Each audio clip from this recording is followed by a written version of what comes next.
They called her worthless. Too fat to marry, too broken to save. But when the mountain cowboy threw down a stack of blood-earned cash to buy her freedom, the entire frontier town fell silent. What he did next would either destroy her or set her free forever. This is the story of Abigail Moore, the woman sold for her size, and the silent giant who refused to let the world break her. Stay until the end to see how a single command changed everything.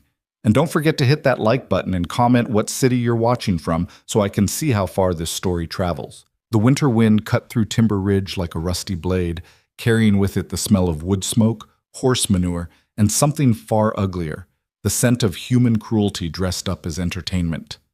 Abigail Moore stood on the auction platform in the center of town, her wrists bound with rough hemp rope that had already rubbed her skin raw. The wooden stage creaked beneath her weight, and she heard the snickers ripple through the crowd like poison in a stream.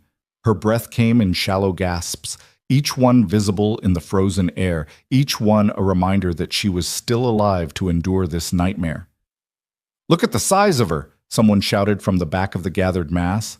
Laughter erupted like gunfire. "Gonna need a wagon just to move her to the next town," another voice called out. Abigail kept her eyes fixed on the mountains in the distance, those snow-capped peaks that had always promised escape but never delivered it. She'd learned long ago that looking at the crowd only made it worse. Their faces blurred together into a single grotesque mask of judgment and contempt, all of them so eager to watch someone else's dignity be stripped away that they forgot their own failings. The auctioneer, a weasel-faced man named Cyrus Blackwood, stood beside her with a wooden gavel in one hand and a piece of paper in the other. His breath reeked of whiskey even at 10 in the morning, and his yellowed teeth showed when he smiled at the crowd. Now, gentlemen, and I use that term loosely," Blackwood announced, his voice carrying that false cheerfulness that made Abigail's stomach turn. "We're here on official business. Miss Abigail Moore, age 23, is being offered to settle the considerable debts of her late father, Bernard Moore, who departed this world owing more money than most of you will see in a lifetime." "Gambled it all away on cards and rot gut," someone yelled. That he did, Blackwood agreed, nodding sagely, as if he were delivering a sermon instead of selling a human being. "Now, the debt amounts to $300 plus interest, which brings us to a nice round figure of $400. Whoever pays that sum gets Miss Moore here, along with all legal rights as established by the Territorial Debt Settlement Act of 1873. Abigail's hands trembled. $400. Her father had sold her future for $400, and he hadn't even had the decency to stay alive long enough to see what he'd done. He'd collapsed face first into a poker table at the Lucky Strike Saloon 3 weeks ago, his heart finally giving out after years of abuse. The doctor said it was quick. Abigail thought it was merciful, for him at least. "Can she cook?" a man in a brown hat called out. "Can she do anything besides eat?" another added, and the crowd roared with laughter. Blackwood held up his hands for silence. Now, let's maintain some decorum here. Miss Moore is being offered as an indentured servant, not a circus animal. She can cook, clean, and perform general household duties. The term of service would be 7 years, or until the debt is paid in full through labor. 7 years. The words hit Abigail like a physical blow. 7 years of being someone's property, someone's burden, someone's joke. "I'll give you $50 for her," said a thick-necked farmer named Rusty Thornton, "and that's generous, considering how much she'll eat." More laughter. Always more laughter. $50, Blackwood exclaimed, looking genuinely offended. "Sir, the debt alone is $400. I'm not running a charity here." "Then you'll be running this auction all day, because nobody's paying that much for damaged goods," Thornton shot back. Damaged goods? The words burrowed into Abigail's chest like parasites. That's what she'd become in their eyes. Not a woman who'd nursed her dying mother through consumption, not a daughter who'd tried to hold together a household while her father drank himself to death, not a human being with thoughts and feelings and dreams that had long since been crushed under the weight of other people's expectations. Just damaged goods. Too fat. Too plain. Too poor. Too much trouble. $75, offered a voice from the left side of the crowd. Abigail recognized him as Harold Kemp, a widower who owned a dry goods store and had a reputation for working his employees until they collapsed. 80. Thornton countered, apparently deciding she might be worth the investment after all. 100, said a woman's voice, sharp and cold. Abigail's heart sank further.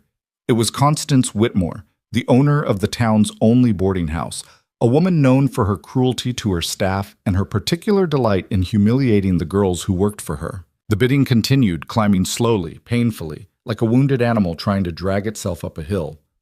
125, 150, 175. Each number was another nail in the coffin of Abigail's future, another year of servitude calculated and bargained over by people who saw her as nothing more than a burden with a price tag. Abigail's uncle, Harlan Moore, stood at the edge of the platform, watching the proceedings with the cold satisfaction of a man who'd found a way to profit from tragedy. He was the one who'd called in the debt, the one who'd demanded this auction. Blood meant nothing to Harlan except an opportunity to squeeze out a few more dollars. 200, Constance Whitmore declared, her voice ringing with finality. And not a penny more. If nobody else wants her, she's mine. The crowd fell quiet. 200 was half the debt, but it was clear that nobody else was willing to go higher. Abigail felt the tears burning behind her eyes, but she refused to let them fall. She wouldn't give these people the satisfaction of seeing her break. Blackwood raised his gavel. $200 going once. Abigail closed her eyes. Going twice?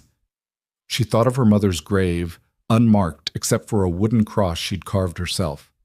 Going $400. The voice cut through the cold air like thunder across a canyon, deep, rough, and utterly devoid of negotiation. It wasn't a bid, it was a statement. Abigail's eyes snapped open. The crowd parted like water before a ship's bow, and through the gap walked a man unlike anyone Abigail had ever seen. He was massive, not fat, but built like the mountains themselves, broad-shouldered and thick-muscled, with a frame that suggested he could pull a plow as easily as a team of oxen. He wore a heavy coat made of bear fur, and beneath it, Abigail could see the worn leather of a working cowboy's gear. His face was weathered and scarred, with a jaw that looked like it had been carved from granite, and eyes that held the kind of silence that came from seeing too much and speaking too little. His boots thudded against the frozen ground as he approached the platform, each step deliberate and unhurried. He wore a wide-brimmed hat that shadowed most of his face, but Abigail could see enough to know that this was a man who'd lived hard and survived harder. The crowd stared in stunned silence. Even Blackwood seemed momentarily at a loss for words. Did you say $400? The auctioneer finally managed. The man didn't answer. He simply reached into his coat and pulled out a leather pouch. Without a word, he opened it and began counting out bills onto the platform's edge, crisp notes that looked like they'd been earned through blood and sweat and years of relentless labor. 10, 20, 50, 100. The crowd watched in disbelief as the pile grew. 200, 300. Abigail's heart hammered in her chest. Who was this man? Why was he doing this? 350, 375. Harlan Moore stepped forward, his eyes narrowed with suspicion and greed. Now hold on just a minute. Who are you, stranger? I got a right to know who's buying my niece. The mountain man didn't even glance at Harlan. He placed the final bills on the pile, $400 exactly, and then looked up at Blackwood. Cole Ransom, he said, his voice as rough as gravel in a tin cup. The money's there. The debt's paid. We done? Blackwood scrambled to count the bills, his fingers shaking slightly. The entire town seemed to hold its breath. When the auctioneer finished counting, he looked up with an expression of mixed relief and disappointment. Relief that the debt was settled, disappointment that the show was over. The debt is paid in full, Blackwood announced. Miss Abigail Moore is hereby released from public auction and placed in the service of Cole Ransom for a period of— No period, Cole interrupted, his voice flat and final. I paid the debt. She's free of it. That's the law. Blackwood blinked. Well, technically, yes, but the customary arrangement— I don't care about custom. I care about law. Cole's eyes, dark and unreadable, fixed on the auctioneer. The Territorial Debt Settlement Act says if the full debt is paid at auction, the indentured period is nullified. That's what I'm doing, paying the full debt. Now cut her loose. A murmur ran through the crowd. This wasn't how these things usually went.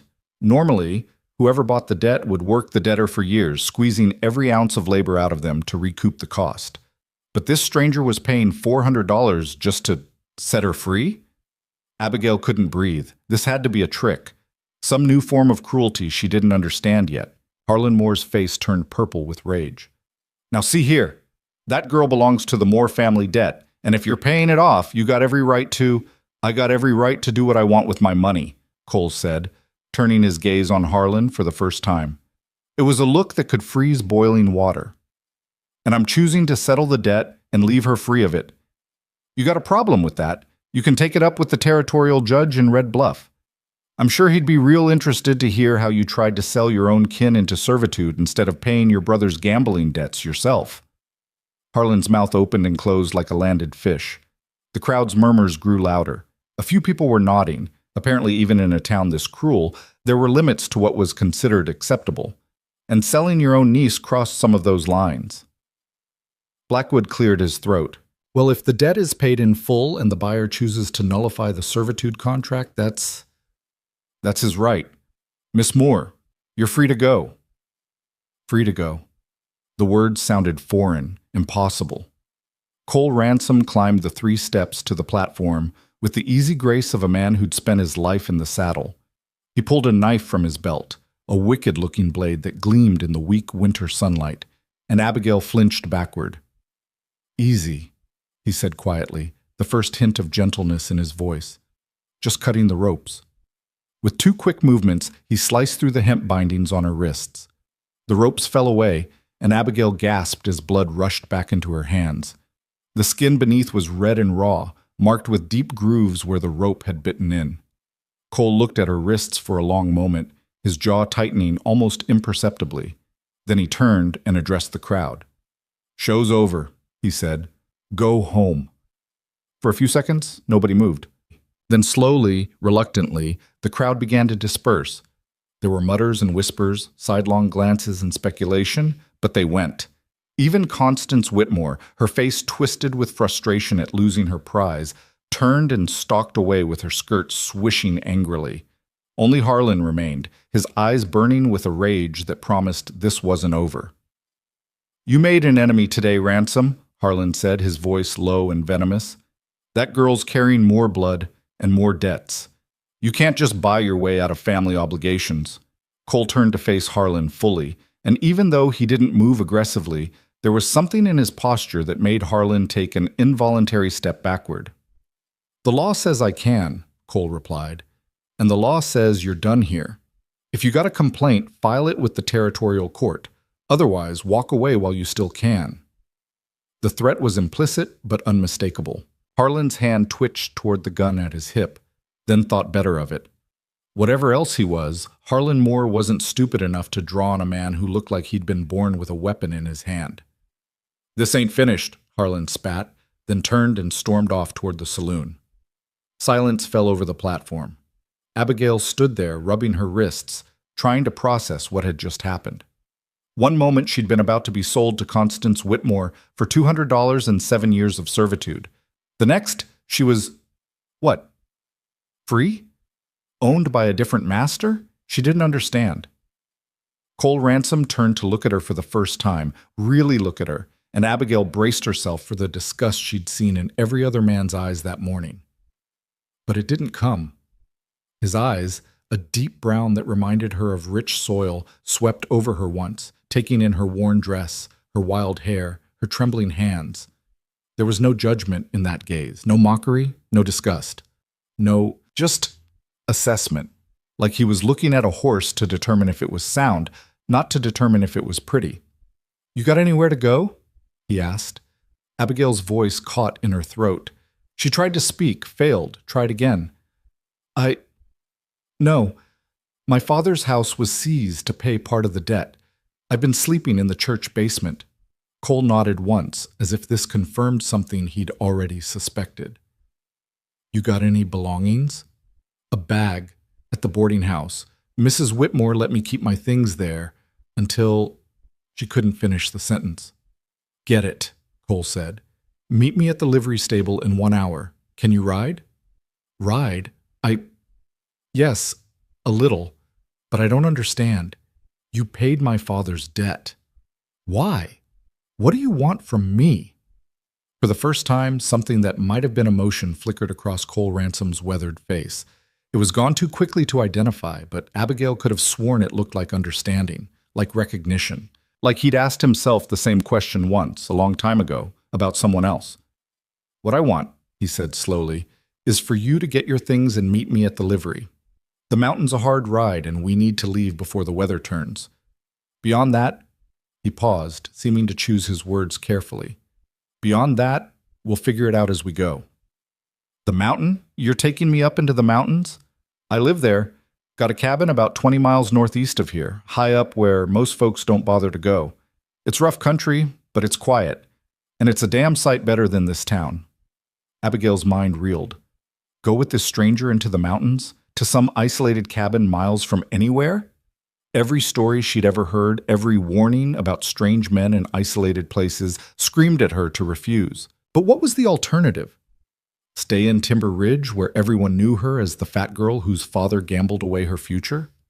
Wait for Harlan to find some other legal loophole to exploit? Sleep in church basements and hope for charity from people who just watched her humiliation like it was a Saturday night entertainment? Cole seemed to read her hesitation. I'm not going to hurt you, he said, and there was something in his voice, not pleading, not reassuring in the way men usually were when they wanted something, just stating a fact. I'm not going to force you to do anything you don't want to do, but you're standing here in the middle of winter with nowhere to go and a whole town full of people who just watched you get auctioned like livestock. You can come with me, or you can take your chances here. Your choice. Your choice. Those two words carried more weight than $400. 1 hour, Abigail heard herself say. I'll be there.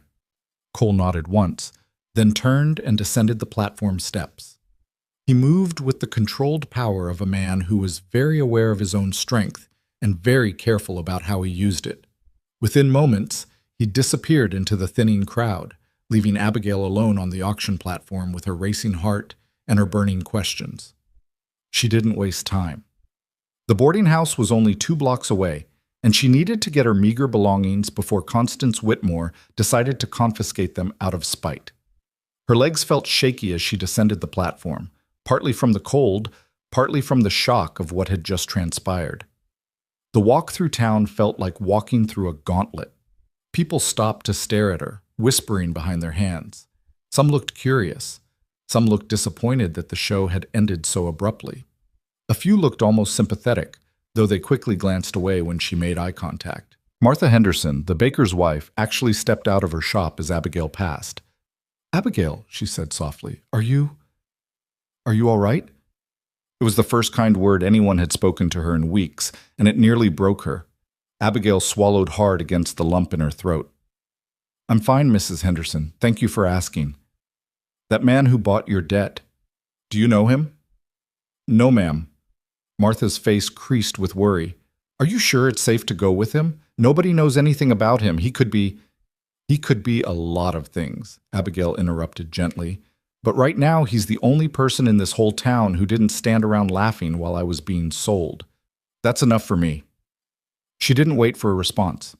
The boarding house loomed ahead, its cheerful yellow paint and white trim a grotesque mask over the misery that dwelt within its walls. Abigail had worked there for 3 months after her mother died, scrubbing floors and washing linens for pennies that never seemed to add up to anything.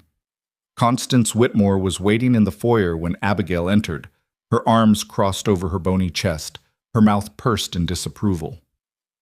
Come for your things, have you? Constance said coldly. Running off with that mountain savage before the day's even half done. Shameful. Abigail met the older woman's gaze steadily. I'm leaving, Mrs. Whitmore. I just need my bag. Your bag, yes, about that. Constance smiled, and it was not a pleasant expression. You still owe me for 2 weeks' room and board? I let you stay here out of Christian charity when you had nowhere else to go, and this is how you repay me? Running off with the first man who waves money around? I didn't owe you anything, Abigail said, fighting to keep her voice level. I worked every day I stayed here. I more than earned my keep.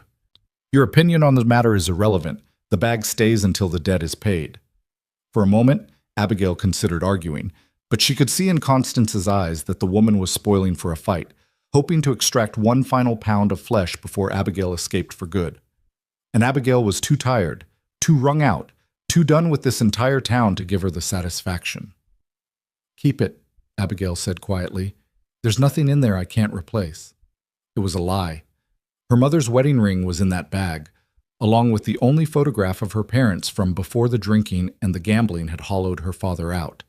But Abigail could see from the gleam in Constance's eye that the woman already knew what was in the bag, already planned to pawn anything valuable. Fighting for it would only make things worse. She turned to leave. "You'll be back," Constance called after her. "Girls like you always come back, tail between your legs, begging for charity, and when you do, don't expect any kindness from me." Abigail didn't respond. She walked out of the boarding house and didn't look back. The livery stable was at the edge of town, a large weathered structure that smelled of hay and horse and leather. Abigail arrived with 40 minutes to spare, her hands empty, her heart hollow. She'd lost everything: her home, her family, her belongings, her dignity. All she had left was the clothes on her back and a stranger's promise that he wouldn't hurt her. It would have to be enough. Cole Ransom was already there, standing beside two horses, a massive black stallion that suited him perfectly, and a smaller mare with gentle eyes. He'd loaded the mare with supplies: blankets, food supplies, and what looked like medical equipment. When he saw Abigail approaching empty-handed, his brow furrowed slightly. "No bag?" "Mrs. Whitmore decided I owed her money. She kept it."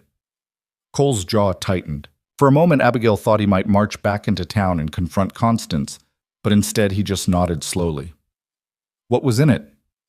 "Nothing important," Abigail lied. Cole looked at her for a long moment, those dark eyes seeing more than she wanted them to. Then he reached into one of the saddlebags and pulled out a heavy woolen coat, much too large for her but lined with what looked like rabbit fur. "Put this on. Gets cold in the mountains, and that dress won't keep you warm past sundown." Abigail took the coat with trembling hands. It was warm and smelled faintly of wood smoke and pine. She wrapped it around herself, and for the first time that day, she felt the cold retreating. "Thank you," she whispered. Cole helped her onto the mare without comment, his hands impersonal but steady. Once she was seated, he swung himself onto his stallion with the ease of long practice. "It's a 4-hour ride to the cabin," he said. "We'll take it slow. If you need to stop, tell me. The trail's steep in places, but the mare knows the way. Just trust her." "Mr. Ransom, I need to know—" "Cole," he interrupted. "Just Cole." "Cole, then. I need to know why you did this, why you paid all that money for a stranger. What do you expect from me?" He was silent for so long that Abigail thought he might not answer. Then he turned in his saddle to look at her fully. "5 years ago," he said slowly, "I was drunk in a saloon in Kansas, picking fights and wasting what was left of my life. A man I'd never met paid my tab, dragged me outside and told me I had 2 choices: keep drinking myself to death or come work for him on his ranch and maybe find a reason to live. I didn't understand why he'd do that for a stranger either. I went with him anyway. Best decision I ever made." He turned back to face the trail ahead. "That man died 2 years ago. Left me his ranch, his money, and a lesson. Sometimes people need help, and sometimes you're in a position to give it. That's all this is. You needed help. I could give it. Now let's ride before we lose the light." Before Abigail could respond, Cole urged his horse forward, and the mare followed automatically. They left Timber Ridge behind, climbing into the foothills as the weak winter sun struggled to break through the clouds. Abigail looked back once at the town that had been her entire world, the town that had laughed at her suffering and sold her dignity for entertainment. She thought of all the people she was leaving behind, all the familiar faces and familiar cruelties. Then she turned her face toward the mountains and didn't look back again. The ride was every bit as difficult as Cole had warned. The trail was steep and rocky, winding through pine forest so thick that the sunlight barely penetrated. The higher they climbed, the deeper the snow became, until the horses were pushing through drifts that came up to their knees. Abigail's legs ached from gripping the saddle, and her hands were numb despite the thick coat. But she didn't complain. Cole had been right about the mare. The horse seemed to know every twist and turn of the trail, picking her way carefully around obstacles and never once stumbling. They didn't speak during the ride. Cole seemed comfortable with silence, and Abigail was too overwhelmed to make conversation. Questions swirled in her mind like the snow that had begun to fall around them. Who was this man? What kind of person lived alone in the mountains? What would happen when they reached his cabin? The answer to that last question came as the sun was beginning to set behind the peaks. They emerged from the tree line into a small clearing, and there, nestled against the mountainside, stood a cabin. It was larger than Abigail had expected, built from thick logs that looked like they could withstand anything the mountain threw at them. Smoke rose from a stone chimney, suggesting that Cole had left a fire banked before coming to town. A small barn stood nearby, sturdy and well-maintained. Cole dismounted and immediately set about caring for the horses, leading them into the barn with practiced efficiency. Abigail slid down from the mare, her legs nearly buckling when her feet hit the ground. She caught herself against the horse's side, taking deep breaths of the thin mountain air. "Go inside," Cole called from the barn. "There's a fire. Get warm. I'll be in once the horses are settled." Abigail stumbled toward the cabin, exhausted and disoriented. The door was unlocked. Apparently this high up, there was no need for such precautions. She pushed it open and stepped into warmth. The interior of the cabin was simple but solid. A large stone fireplace dominated one wall, with a fire crackling in it just as Cole had promised. There was a kitchen area with a cast-iron stove, a rough-hewn table with 2 chairs, and in the corner a bed covered with thick furs. The walls were bare except for a few tools and what looked like a rifle mounted above the fireplace. It was a man's space, sparse and functional, but it was clean and warm and felt safer than anywhere Abigail had been in months. She stood in the middle of the room, uncertain what to do with herself, until Cole entered carrying several bundles. He set them down near the fireplace and turned to look at her. "There's a bathing room through that door," he said, pointing to a door Abigail hadn't noticed. "Hot water's already heated in the reservoir by the stove. You'll find clean clothes in the chest by the bed. They're too big, but they're clean and warm. Wash up, change, and then we'll talk." It wasn't a request, it was a command, delivered in that same flat, unarguable tone he'd used at the auction. Abigail felt a flicker of the old fear. This was it then. The moment when she'd discover what he really wanted from her. Men didn't pay $400 for nothing. They didn't bring strange women to isolated cabins without expectations. Cole must have seen the fear in her eyes because he sighed, a sound of deep weariness. "I'm not going to touch you," he said quietly. "I'm not going to watch you. I'm not going to do anything except give you the chance to get clean and warm after the worst day of your life. When you come out, we'll eat, and we'll talk about what happens next. That's all. You have my word." He turned away and busied himself with stoking the fire, giving her privacy even though they were in the same room. Abigail stood frozen for another moment, then made a decision. She'd come this far. She'd trusted him this far. She might as well see it through. She went into the bathing room and closed the door behind her. What she found there made her gasp. It wasn't a rough frontier bathing room with a bucket and a rag. It was a proper room with a copper bathtub, already filled with steaming water from the reservoir Cole had mentioned. There were clean towels stacked on a shelf, soap that smelled like pine and mint, and even a clean nightgown laid out on a stool. Abigail approached the tub like it might vanish if she moved too quickly. When had she last had a proper bath? Months, maybe. The boarding house had only allowed 1 bath a week in water that had already been used by 3 other girls. She stripped off her filthy clothes, the dress she'd worn to the auction, the undergarments that had seen better days, the shoes that pinched her feet. She left them in a pile on the floor and lowered herself into the hot water. The sensation was overwhelming. The heat soaked into her aching muscles, washing away the grime and the cold and the residual fear. She scrubbed herself raw with the soap, washing away every trace of the auction platform, every whispered insult, every mocking laugh.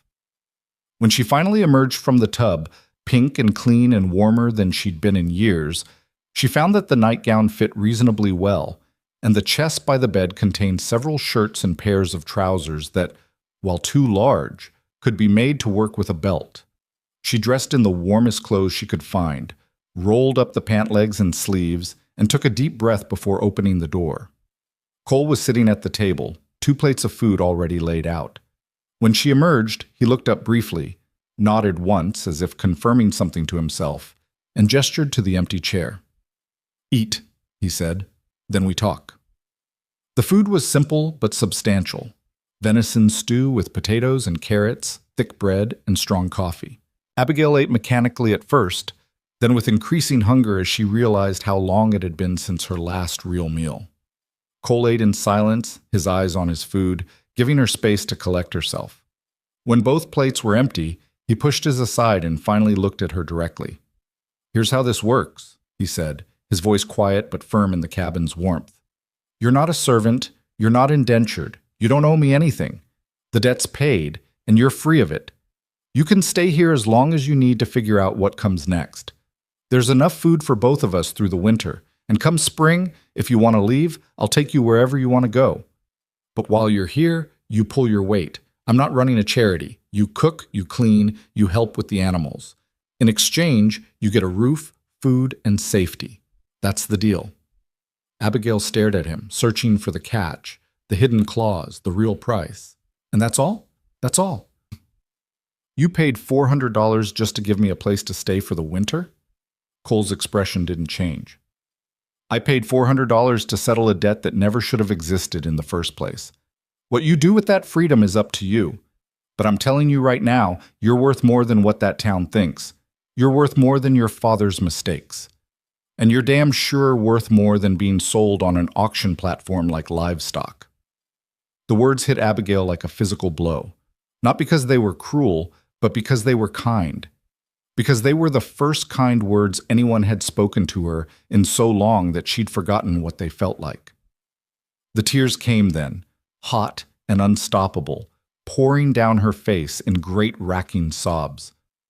All the fear, all the humiliation, all the pain she'd been holding back since her father died, it all came flooding out in that warm cabin while the mountain wind howled outside.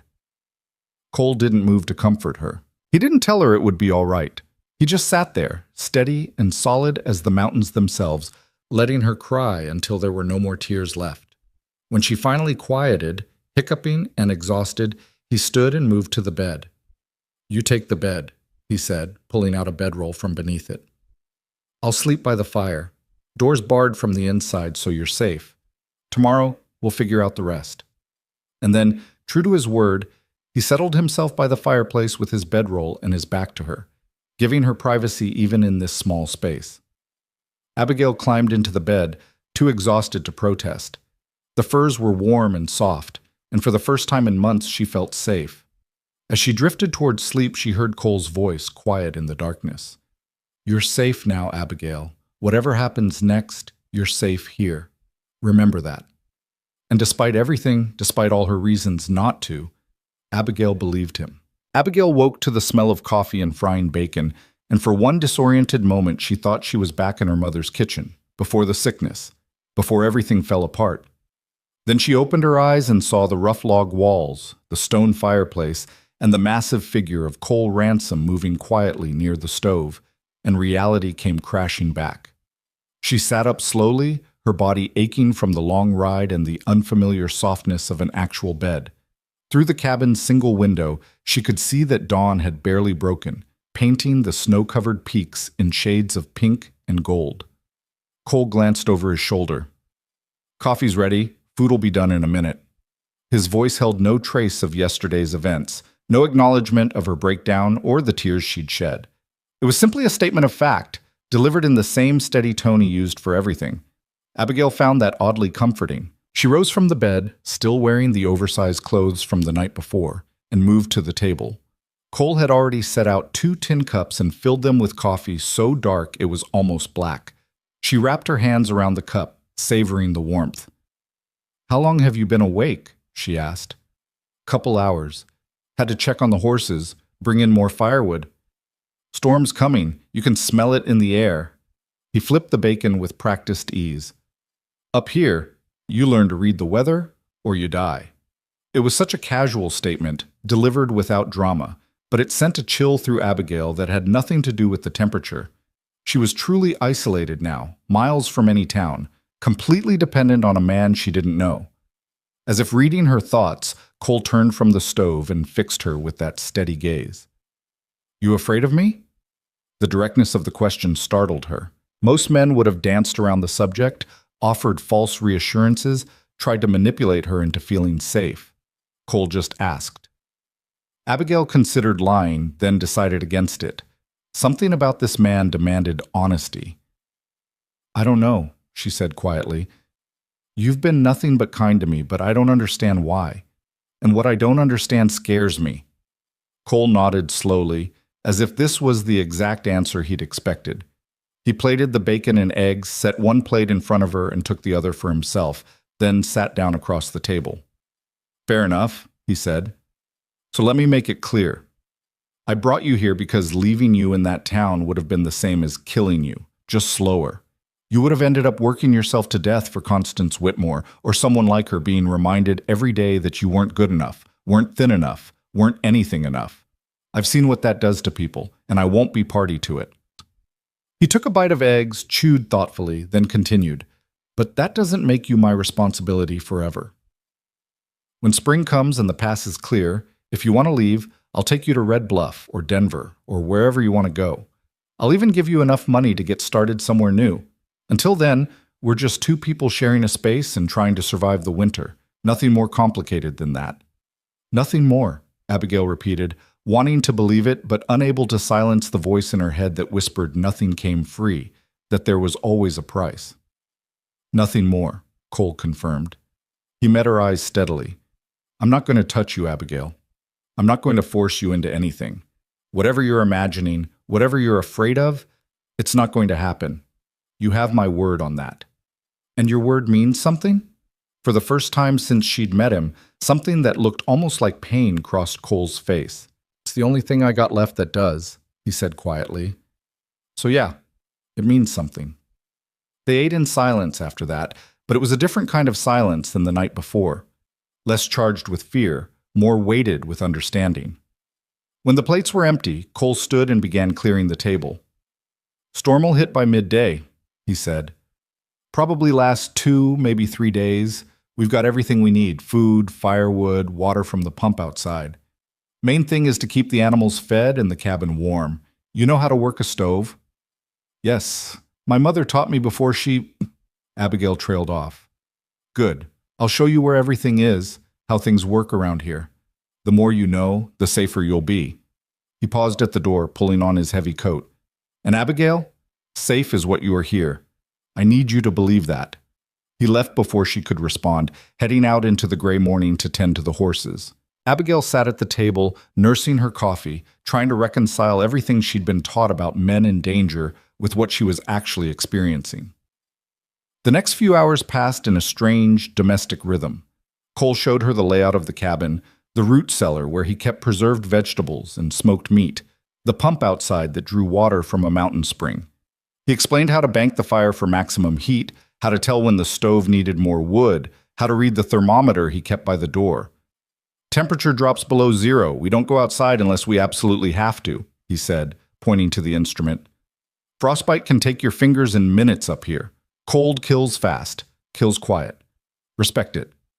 His teaching style was direct and efficient, with none of the condescension she'd experienced from other men trying to explain things to her. He treated her like an intelligent adult capable of understanding and remembering important information, and Abigail found herself responding to that respect with genuine attention. By noon, the first flakes of snow had begun to fall. Within an hour, they were coming down so thick that Abigail could barely see the barn from the cabin window. The wind picked up, howling around the corners of the structure like a living thing trying to find a way in. Cole secured the shutters on the windows, checked the door bar twice, and added extra wood to both the fireplace and the stove. This is a bad one, he said, more to himself than to her. Good thing we're stocked up. For the next 3 days, the world outside the cabin ceased to exist. The storm raged with a violence that terrified Abigail. Wind so strong it shook the walls, snow so thick it buried the windows, cold so intense she could feel it seeping through the logs despite the roaring fire. But inside the cabin, a different kind of storm was taking place. A quieter one, but in its own way just as transformative. Cole was not a talkative man, but he wasn't silent either. As they worked side by side, her cooking, him repairing tools and equipment, he would occasionally share fragments of information about himself. Not his whole story, but pieces of it, offered without fanfare or expectation of reciprocation. She learned that he'd grown up in Wyoming, the youngest of 5 brothers, all of them dead now from various combinations of war, disease, and violence. She learned that he'd worked as a ranch hand, a trail guide, a bounty hunter, and finally a foreman for the man who'd saved him in that Kansas saloon. Thomas Brennan was his name, Cole said one evening as they sat by the fire, the wind screaming outside. Toughest son of a gun I ever met, but fair. He taught me that being strong didn't mean being cruel, that having power meant protecting people who didn't have any. What happened to him? Heart gave out. Found him in his bed one morning, peaceful as you please. Left me everything. The ranch, his savings, his horses. Left me a letter too, said I'd earned it. Cole stared into the flames. Told me to use what he'd given me to do some good in the world. Took me 2 years to figure out what that meant. And this is it? Living alone on a mountain? This is part of it. The solitude helps me think. The work keeps me honest. And every now and then, I come down to civilization and try to do what Thomas would have done, help somebody who needs it. Abigail absorbed this information slowly, fitting the pieces together. So I'm not the first person you've helped. No, but you're the first one I've brought up here. He glanced at her. Seemed like you needed more than just money or a job. Seemed like you needed to get away from everything that was killing you, even if you didn't know it yet. The observation was so accurate it made Abigail's chest tight. She'd been dying in Timber Ridge, slowly suffocating under the weight of other people's expectations and her own internalized shame. She hadn't even realized it until Cole pulled her out of it. Why me, though? She asked. There must have been dozens of people in worse situations. Cole was quiet for a long time, his eyes on the fire. When he finally spoke, his voice was rougher than usual. You reminded me of someone. The way you stood on that platform, trying so hard not to break while everyone laughed. The way you kept your head up even when they were treating you like you were nothing. He paused. My sister was like that. Folks in our town treated her the same way they treated you, said she was too big, too plain, not worth anything. She believed them eventually. Married a man who beat her because she thought that was all she deserved. Died when I was 17, and I wasn't there to stop it. The confession hung in the air between them, heavy with old grief and older guilt. I'm sorry, Abigail said softly. Don't be sorry, just be alive. Be better than what they said you were. That's all I'm asking. On the second day of the storm, Abigail made bread. It was something to do, a way to contribute, and the familiar motions of kneading dough gave her mind something to focus on besides the howling wind. Cole watched her work with quiet approval, then disappeared into a corner of the cabin and returned with a battered guitar. You play? Abigail asked, surprised. Some. Learned on the trail. Helps pass the time. He settled into the chair near the fire and began to play. Nothing fancy, just simple melodies that somehow fit the isolation and the storm. Abigail found herself relaxing as she worked, the music and the warmth and the simple act of creation combining to create something that felt almost like peace. When the bread was done and cooling on the table, she sat down across from Cole and listened to him play. You're good, she said when he paused between songs. I'm adequate, he corrected, but adequate's enough when you're just playing for yourself. Will you teach me? He looked up, surprised. You want to learn? I want to do something besides cook and clean. I want to feel like I'm more than just... She struggled to find the words. More than just a burden you're tolerating. Cole set the guitar down and leaned forward, his expression serious. Listen to me, Abigail. You're not a burden. You're a person who's had a run of bad luck and needed help. There's a difference. And if learning guitar makes you feel more like yourself, then, yeah, I'll teach you. But you need to stop thinking of yourself the way that town taught you to think. You're worth more than that. You keep saying that, but how am I supposed to believe it when everyone I've ever known has said the opposite? By deciding that they were wrong, Cole said simply. By looking at the evidence and making a different choice. They said you were worthless. But here you are, surviving a mountain winter. They said you couldn't do anything, but you're cooking better meals than I've had in years. They said you were nothing but a burden, but you're already pulling your weight around here, learning fast, adapting. So who's right, them or the evidence? Abigail had no answer for that. She'd spent so many years accepting other people's judgments as truth that the idea of questioning them felt dangerous, almost blasphemous. But sitting in that warm cabin while the storm raged outside, watching this scarred mountain man look at her with something that wasn't pity but genuine respect, she felt something shift inside her chest. Not a complete transformation, those didn't happen in moments, but the first crack in the wall she'd built around herself. On the third day of the storm, Abigail woke in the middle of the night to find the fire had burned low. Cole was asleep in his bedroll by the hearth, his breathing deep and even. Moving quietly, she got up and added more wood to both the fire and the stove, the way he'd taught her. As the flames caught and the cabin warmed again, she looked at Cole's sleeping form. Even in sleep, he looked guarded, one hand resting near the knife he kept close by. This was a man who'd lived through things that had taught him to never be completely vulnerable, never completely safe. And yet he'd opened his home to her. Given her safety, he clearly didn't take for granted, asked for nothing in return except that she pull her weight and believe she was worth saving. Abigail returned to bed, but sleep didn't come. Instead, she lay there thinking about everything that had happened, everything that had changed in just a few short days. The auction felt like it had happened to a different person, in a different lifetime. That terrified girl on the platform barely seemed real anymore. When morning came and the storm finally began to break, Cole emerged from his bedroll to find Abigail already dressed and making coffee. "Storm's passing," he observed, checking the thermometer. "Give it another day for the wind to die down, then we can dig out." "Cole," Abigail said, her voice steadier than she'd expected. "Thank you for all of this, for seeing something in me that I couldn't see in myself." He turned to look at her, and for just a moment, his expression softened into something that might have been a smile. "Don't thank me yet," he said. "Winter's just getting started. Lots of hard days ahead before spring comes. Thank me then, if you still feel like it." But they both knew something had changed. The fear that had dominated their first days together had begun to transform into something else. Not trust, not yet, but the possibility of trust. The foundation upon which trust might be built. The day after the storm cleared, Cole taught Abigail how to navigate the snow with makeshift snowshoes he'd crafted from bent wood and rawhide.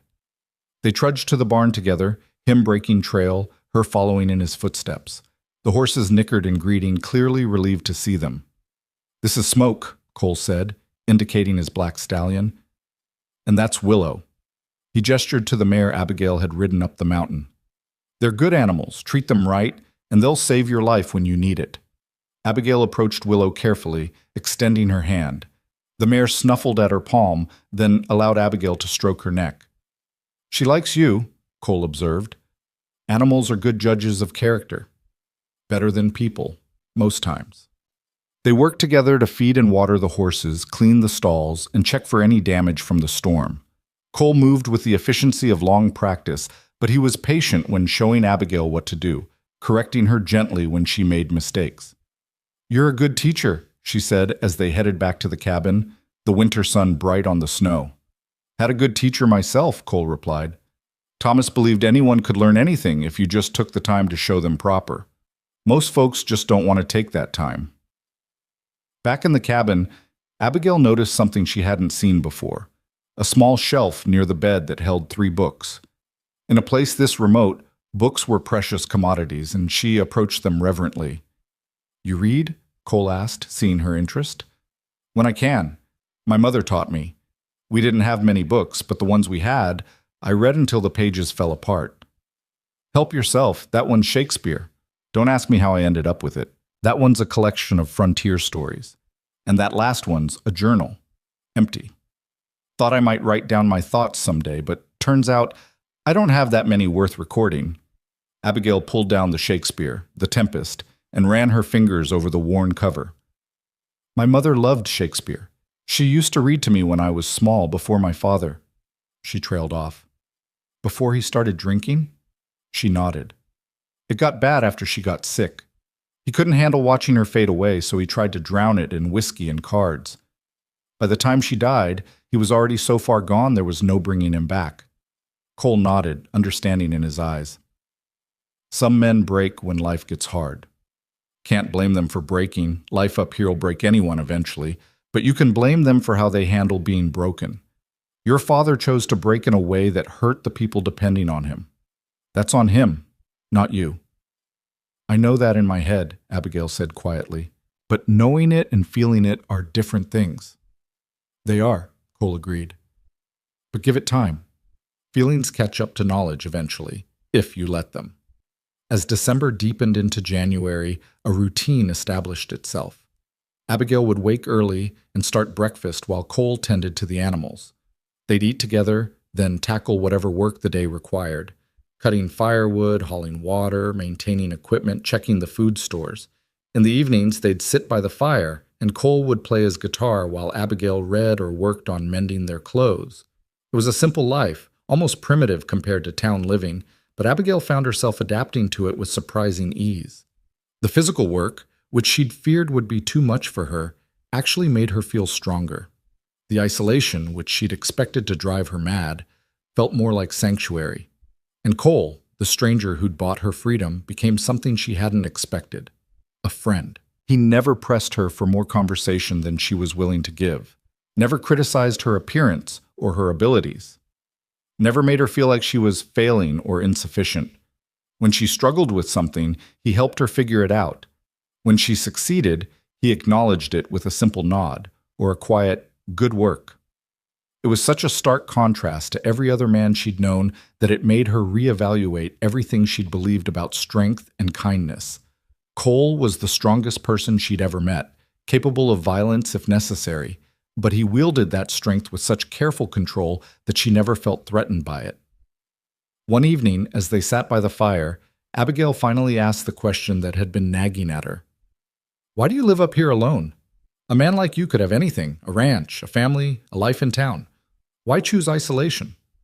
Cole was quiet for a long time, his fingers still on the guitar strings. When he spoke, his voice was thoughtful. I tried the other life. After Thomas died, I went back to his ranch, tried to run it the way he would have wanted. But I kept seeing him everywhere, in the barn, in the house, out on the range. His absence was louder than his presence had ever been, and I realized I was just going through the motions, pretending to live when really I was just existing. He set the guitar aside. So I sold the ranch to a good man who needed it, took the money, and came up here. Built this cabin with my own hands over 2 summers, and I found something I hadn't had in years: peace, quiet, room to think without the noise of the world drowning out my own thoughts. Don't you get lonely? Sometimes. But lonely's better than surrounded by people and still feeling alone. At least up here, the loneliness is honest.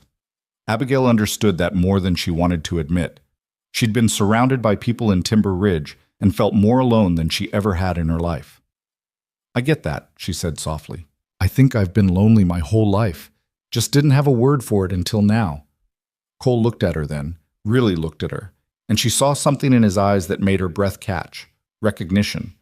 Not attraction, not pity, but the recognition of one wounded soul seeing another. "Maybe that's why we're here together," he said. "2 lonely people making it through the winter. Could be worse ways to spend the season." "Could be better too," Abigail said, but she was smiling. "Could be," Cole agreed, "but we work with what we got." February arrived with brutal cold, temperatures dropping so low that the water in the pump froze despite Cole's best efforts. They had to melt snow for drinking and cooking, a tedious process that added hours to their daily work. But Abigail never complained, and Cole never showed frustration with the extra labor. She'd learned the rhythms of his moods by then, the quiet contemplation of his mornings, the focused intensity of his work, the slight relaxation that came in the evenings by the fire. She'd learned that he preferred his coffee black and strong enough to strip paint, that he hated wasting food, that he had a dry sense of humor that only emerged when he was truly comfortable. And slowly, carefully, she began to let him see her in return. Not the broken girl from the auction platform, but the person underneath, the woman who'd survived her mother's death and her father's dissolution, who'd endured mockery and humiliation and kept going anyway, who had strength she'd never been allowed to acknowledge. One night, as they worked together to prepare dinner, Cole cutting vegetables while Abigail tended the stew, he said something that changed everything. "You know, you're nothing like I expected." Abigail looked up, surprised. "What did you expect?" "Someone more defeated, I guess. Someone who'd been so beaten down by life that they just accept whatever came next without fighting. But you're not like that. You question things, you push back, you have opinions, and you're not afraid to share them. He glanced at her. It's good. Means you're not as broken as you think you are. The words hit her harder than any criticism ever had. I feel broken, she admitted. Every day I feel like I'm one wrong step away from falling apart completely. That's not broken, Cole said. That's being alive. We're all one wrong step from falling apart. The difference is whether we keep getting back up or whether we stay down. You keep getting up, Abigail. That makes you stronger than most folks I've known. She wanted to argue, to tell him he was wrong, that she wasn't strong at all. But standing there in the warm cabin with the smell of stew filling the air and this scarred mountain man looking at her with genuine respect, she couldn't quite make herself believe her own doubts anymore. Maybe, just maybe, she was stronger than she'd thought. Maybe she was worth more than Timber Ridge had told her.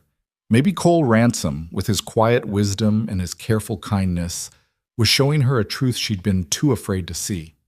The winter nights were long, and in the darkness, Abigail sometimes woke from nightmares, dreams of the auction platform, of mocking faces, of being sold again and again.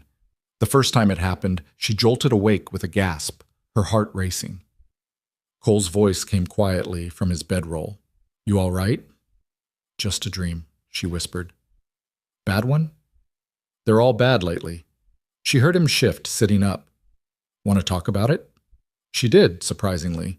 And so in the dark cabin, with only the dying embers of the fire for light, Abigail told him about her dreams, her fears, the voice in her head that still whispered she was worthless. Cole listened without interrupting. When she finished, he was quiet for a moment. Dreams lie, he said finally. They take our fears and make them real, but that doesn't mean they're true. You're not on that platform anymore. You're here, safe, learning to survive one of the hardest winters this mountain's seen in years. That's real. Let that be louder than the dreams. It was simple advice, but it helped. From that night on, when the nightmares came, Abigail would remind herself of where she was, in a warm cabin with a friend far from the people who'd hurt her. And slowly, the dreams came less frequently. As February gave way to early March, Abigail realized something that both excited and terrified her. She was happy, not ecstatically, not constantly, but in small moments throughout each day. She felt something that resembled contentment. The first time she caught herself humming while she worked, she stopped, startled by the sound of her own voice expressing joy. Cole noticed. Something good happen? No, She trailed off, embarrassed. I was just humming. I heard. It's nice. Do it more often. Such a small thing, but it mattered. Permission to express happiness, to take up space with her joy instead of always making herself smaller, quieter, less. But happiness, Abigail was learning, was a fragile thing, and the world had a way of shattering it just when you started to believe it might last. The storm that brought Harlan Moore to the mountain arrived on a Thursday in mid-March, just as the first signs of spring were beginning to show. Abigail was kneading bread dough when she heard the horses. The sound carried clear through the thinning snow. Multiple riders, moving fast, their approach deliberate and aggressive. Her hands stilled in the flour-dusted bowl, her heart suddenly hammering against her ribs. Cole heard it too. He'd been outside splitting wood, and through the window Abigail watched him set down the axe with careful precision, his body language shifting from relaxed to alert in the space of a heartbeat. He moved toward the cabin with the controlled stride of a man preparing for violence, and when he stepped through the door, his face was set in hard lines. Get away from the window, he said quietly. Stay back. Who is it? Don't know yet, but nobody comes up here this time of year unless they're looking for trouble. He moved to the fireplace and took down the rifle mounted above it, checking it with practiced efficiency. Could be nothing, could be something. Either way, let me handle it. Abigail's stomach twisted with dread. She'd known this peace couldn't last forever, known that something would come to shatter it. She just hadn't expected it so soon, hadn't expected to care so much about losing it. The riders emerged from the tree line moments later, 3 of them, moving in formation like men who knew how to work together. Even from inside the cabin, Abigail could see the glint of metal at their hips, the hard set of their shoulders. These were not friendly visitors, and riding at the front, His face twisted with vindictive satisfaction, was Harlan Moore. The blood drained from Abigail's face. "It's my uncle." Cole's expression didn't change, but something dangerous flickered in his eyes. "Stay inside. No matter what happens, you stay inside unless I tell you otherwise. Understand?" "Cole, he's—" "I know what he is. That's why you're staying inside." He moved to the door, rifle held loosely but ready. "Bar this behind me. Don't open it for anyone but me." Before Abigail could argue, he stepped out onto the porch and closed the door firmly behind him. With shaking hands, she dropped the heavy wooden bar into place, then moved to peer through the gap in the shutters. The riders had stopped about 30 feet from the cabin, far enough to avoid seeming immediately threatening, close enough to make their presence felt. Harlan sat his horse with the smug confidence of a man who believed the law was on his side. To his left was an older man wearing a tin star pinned to his coat, the sheriff from Timber Ridge. To his right was a thick-necked brute Abigail recognized as one of Harlan's drinking companions, a man known for solving problems with his fists. Cole stood on the porch, the rifle held at a downward angle that suggested readiness without aggression. His voice carried clear through the cold air. "You're a long way from town, gentlemen. Hope you didn't come all this way just to admire the view." The sheriff shifted uncomfortably in his saddle. He was a man named Walter Grimm, elected more for his willingness to look the other way than any actual law enforcement skills. "Mr. Ransom, I'm Sheriff Grimm from Timber Ridge. We're here on official business." "Official business?" Cole's tone was flat, unimpressed. "What kind of official business brings you 20 miles up a mountain in late winter?" Harlan spoke up, his voice dripping with false concern. "We're here about my niece, Abigail Moore. I have reason to believe you're holding her against her will." Inside the cabin, Abigail's hands clenched into fists. Against her will. The lie was so outrageous it would have been funny if it wasn't so dangerous. Cole didn't even blink. "Miss Moore is here of her own choice. The debt was paid in full at public auction, witnessed by half your town. She's free to come and go as she pleases." "That's your story," Harlan said, his eyes gleaming with malice. "But I've got a different understanding of the law. See, the Territorial Debt Settlement Act has some clauses most folks don't know about. Turns out that if the debtor is a blood relative, the family has the right to contest the settlement within 90 days. "That's not what the law says," Cole replied calmly. "It is if you read the amendments passed in 74, the sheriff interjected, pulling a folded paper from his coat pocket. "Mr. Moore here brought it to my attention. Says right here that family members can petition to have the debtor transferred to family custody if they can demonstrate ability to pay the debt themselves." Abigail felt sick. It was a lie. Had to be a lie. But out here in the middle of nowhere with no access to legal counsel or official records, who would know? Harlan had always been clever in his cruelty, always finding loopholes and technicalities to exploit. Cole's stance shifted slightly, his weight settling in a way that suggested he was preparing for violence. "That amendment applies to minors and the mentally incompetent. Miss Moore is neither." "That's for a judge to decide," Harlan said smoothly. "And until a judge makes that determination, I have every right to take custody of my niece and bring her back to town where she can receive proper care." Proper care. Cole's voice was soft now, which somehow made it more menacing. "You mean the kind of care that had her sleeping in church basements and getting auctioned off like livestock?" Harlan's face flushed with anger. "How I choose to handle family matters is none of your concern, Ransom. You're not her kin. You're just some mountain hermit who threw money around to make himself feel important. Well, the law says she belongs with family, and I'm here to take her home." "She is home," Cole said simply. The words hung in the cold air, heavy with meaning. Inside the cabin, Abigail felt something crack open in her chest, not breaking, but blooming. Home. He'd called this place, this rough cabin in the wilderness, her home. The sheriff cleared his throat. "Look, Mr. Ransom, I don't want any trouble here, but I've got a legal petition signed by Miss Moore's closest living relative, and that gives me the authority to remand her into his custody pending a judicial review. Now you can make this easy, or you can make this hard, but either way, we're not leaving without the girl." "Then I guess we got a problem," Cole said quietly, "because I'm not letting you take her." The tension ratcheted up immediately. Harlan's companion moved his hand toward his gun, and the sheriff's eyes widened with alarm. "Now hold on," Grimm said quickly. "There's no need for anyone to do something stupid here. Mr. Ransom, you're talking about obstructing a legal officer in the performance of his duties. That's a serious charge. And you're talking about kidnapping a free woman based on some paper Harlan probably wrote himself last night," Cole countered. "That's more than serious. That's criminal." Harlan's smile was vicious. "You calling me a liar, Ransom?" "I'm calling you a lot of things, Moore. Liar's just the kindest of them." Inside the cabin, Abigail watched with mounting horror as the situation spiraled toward violence. She could see it in the set of the men's shoulders, the way hands drifted toward weapons, the hardening of faces into masks of aggression. Someone was going to die out there, and it would be because of her, because she dared to believe she could escape her past. The thought of Cole dying to protect her was unbearable. The thought of him killing someone and having to live with that weight was almost worse. And suddenly, with perfect clarity, Abigail knew what she had to do. Before she could second-guess herself, she lifted the door bar and stepped out onto the porch. "Abigail, get back inside," Cole said sharply, not taking his eyes off the three riders. "No." Her voice was steadier than she felt. She moved to stand beside Cole, close enough that their shoulders almost touched. "If they're here for me, then I have a right to speak." Harlan's eyes gleamed with triumph.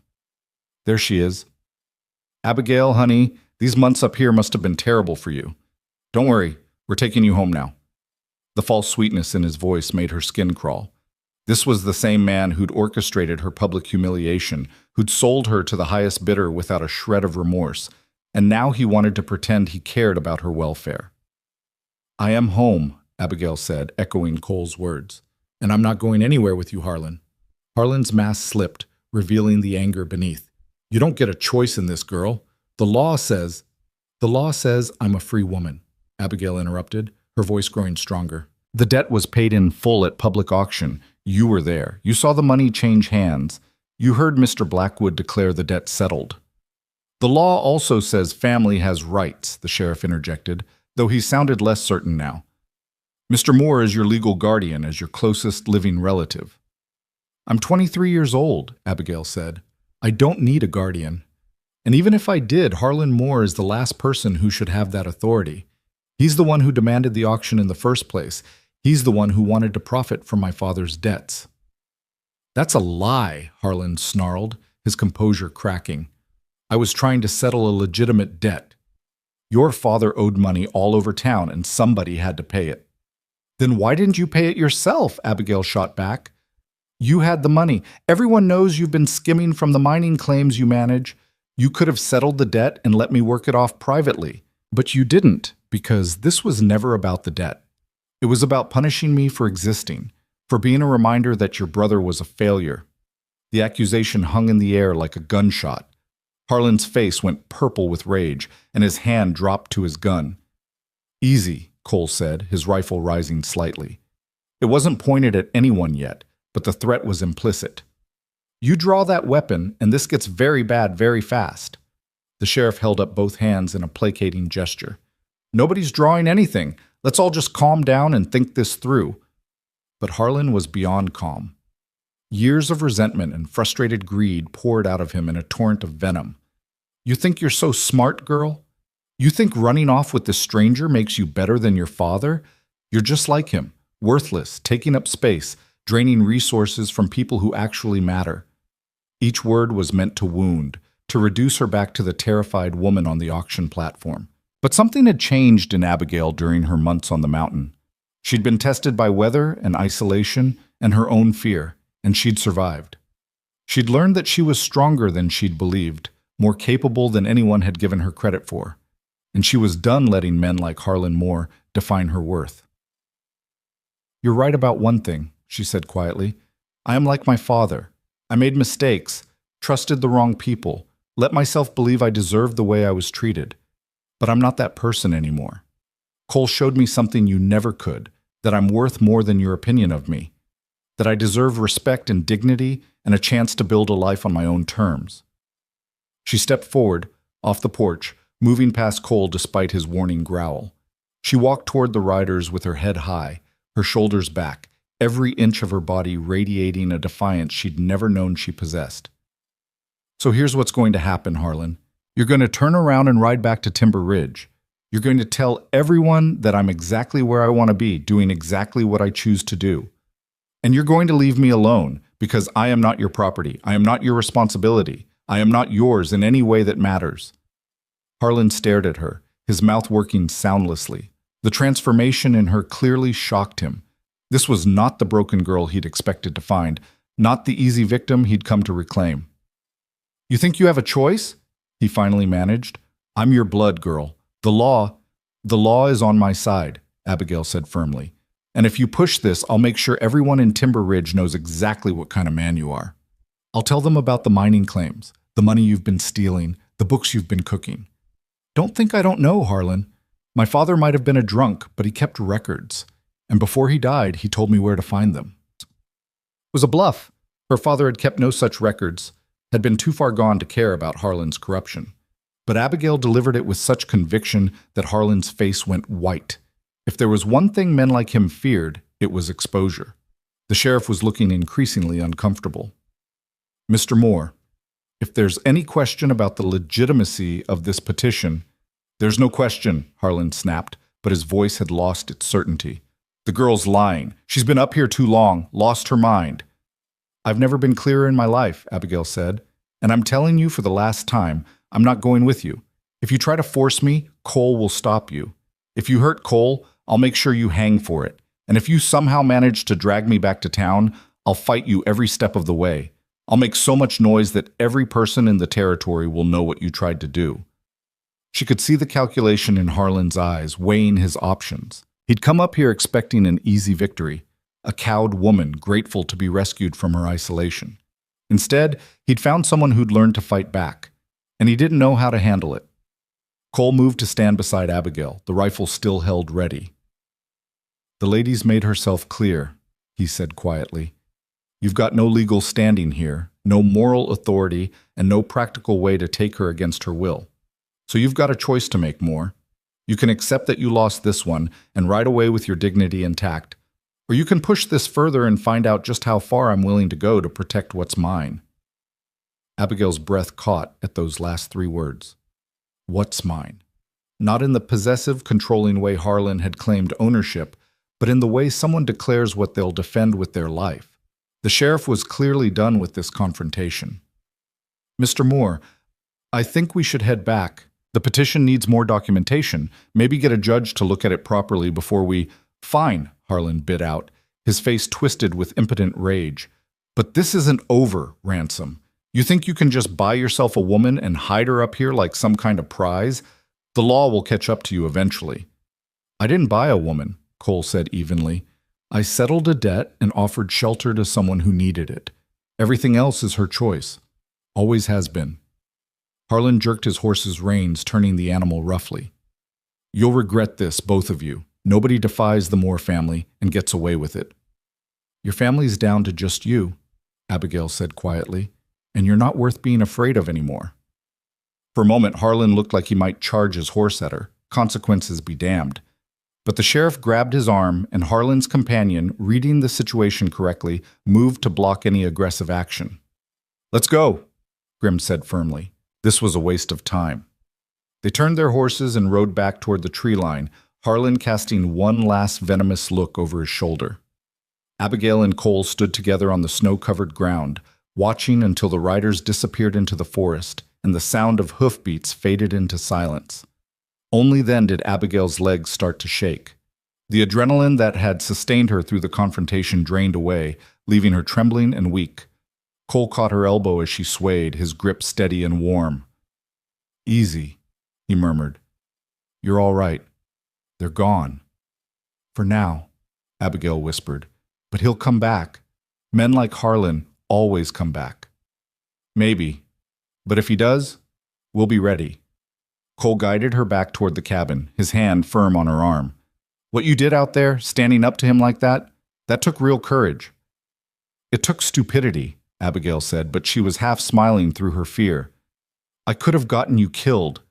You saved me from having to kill them, Cole corrected.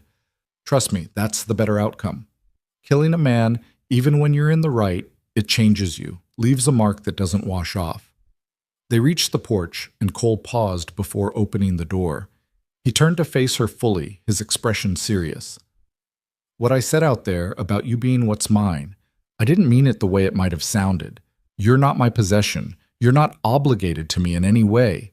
But you are under my protection, and I will defend that protection with everything I have. I need you to understand that. Abigail looked up at this scarred mountain man who'd saved her life without asking for anything in return, who'd given her safety and space to heal, who'd shown her a kind of strength that didn't require cruelty. Her heart was hammering again, but for different reasons now. I know what you meant, she said softly. And Cole, thank you for standing with me, for believing I was worth defending. Something shifted in his expression, softening the hard lines around his eyes. You are worth defending, Abigail. Don't ever doubt that again. They went inside, and Cole barred the door securely behind them. The bread dough Abigail had been kneading sat forgotten on the table, and the normalcy of it, the mundane domestic task interrupted by violence and threats, struck her as almost absurd. She started to laugh, a slightly hysterical edge to the sound. Cole looked at her with concern. I'm fine, she managed between gasps. I was making bread, like it was any normal day, and then my uncle showed up with the sheriff trying to kidnap me, and I told him I had evidence of his crimes that I definitely don't have, and you called me yours, and... She dissolved into laughter again, tears streaming down her face. Cole watched her for a moment, then did something she'd never seen him do before. He smiled, a real, genuine smile that transformed his entire face. You are something else, Abigail Moore, he said, shaking his head. Most women would be having hysterics right now, and you're laughing about making bread. If I don't laugh, I'll scream, Abigail admitted, wiping her eyes. And I'm tired of screaming. I did enough of that inside my head for months in Timber Ridge. Cole moved to the stove and poured 2 cups of coffee, pressing one into her hands. Drink this. Then we need to talk about what happens next. What is there to talk about? Harlan's not going to give up. He'll find some other angle, some other way to come after me. Maybe, Cole agreed, but we're not sitting here waiting for him to make the next move. Tomorrow, when the weather's clear, I'm riding to Red Bluff. There's a territorial judge there, a man named Carson, who actually knows the law and won't be swayed by Moore's money. I'll file a protective order, get documentation that you're a free woman living here by choice, make it official in a way that even Harlan can't argue with. That's 3 days' ride, at least, Abigail protested. You'd be gone for almost a week. I know, but it needs to be done. And Abigail, he paused, choosing his words carefully. I need you to know that you can trust me to come back. I'm not leaving you here alone permanently. I'm going to Red Bluff to protect you, and then I'm coming home. Home. There was that word again, heavy with implications neither of them was quite ready to examine. I trust you, Abigail said, and realized it was completely true. Somewhere in the months of winter, of shared meals and quiet evenings, and him teaching her to be strong, she'd learned to trust this man more than she'd ever trusted anyone. They spent the rest of the day in tense preparation. Cole showed Abigail how to load and fire the rifle, making her practice until her shoulder ached from the recoil. He reviewed the stores of food and water, checked all the window shutters, reinforced the door bar. You'll be fine, he said as evening fell. But if anyone comes while I'm gone, anyone at all, you don't open the door. You don't engage. You just stay inside and stay armed. What if they try to break in? Cole's expression went hard. Then you shoot through the door, aim low for the legs. You wound them and they'll run. You kill them and there'll be questions, legal complications. But either way, you defend yourself. You understand? Abigail nodded, trying to ignore the ice forming in her stomach at the thought of actually shooting someone. That night, as they sat by the fire, the easy comfort of previous evenings was replaced by nervous energy. Tomorrow Cole would leave, and Abigail would be alone on the mountain for the first time since arriving. The thought terrified her more than she wanted to admit. Tell me about Red Bluff, she said, needing to fill the silence with something other than her fears. Cole leaned back in his chair, the firelight playing across his weathered features. It's a real town, not like Timber Ridge. Got a courthouse, a proper bank, even a library. Used to go there with Thomas when he needed to file claims or handle business. Judge Carson's a fair man, old cavalry officer who doesn't tolerate corruption. If anyone can help us, it's him. And you think he'll listen? I think he'll examine the facts without prejudice, which is more than we'd get anywhere else in the territory. Abigail nodded, staring into the fire. I'm scared, she admitted quietly. I know. I am too. She looked at him in surprise. You're scared? Of leaving you here vulnerable? Yeah, terrified. But staying here and waiting for Harlan to come back with more men and better lies? That scares me more. At least this way we're taking action, putting legal barriers in place. What if he comes while you're gone? Cole reached over and took her hand, the first time he'd initiated physical contact beyond helping her onto a horse or steadying her on ice. His palm was calloused and warm, his grip solid and reassuring. Then you do what you did today, he said firmly.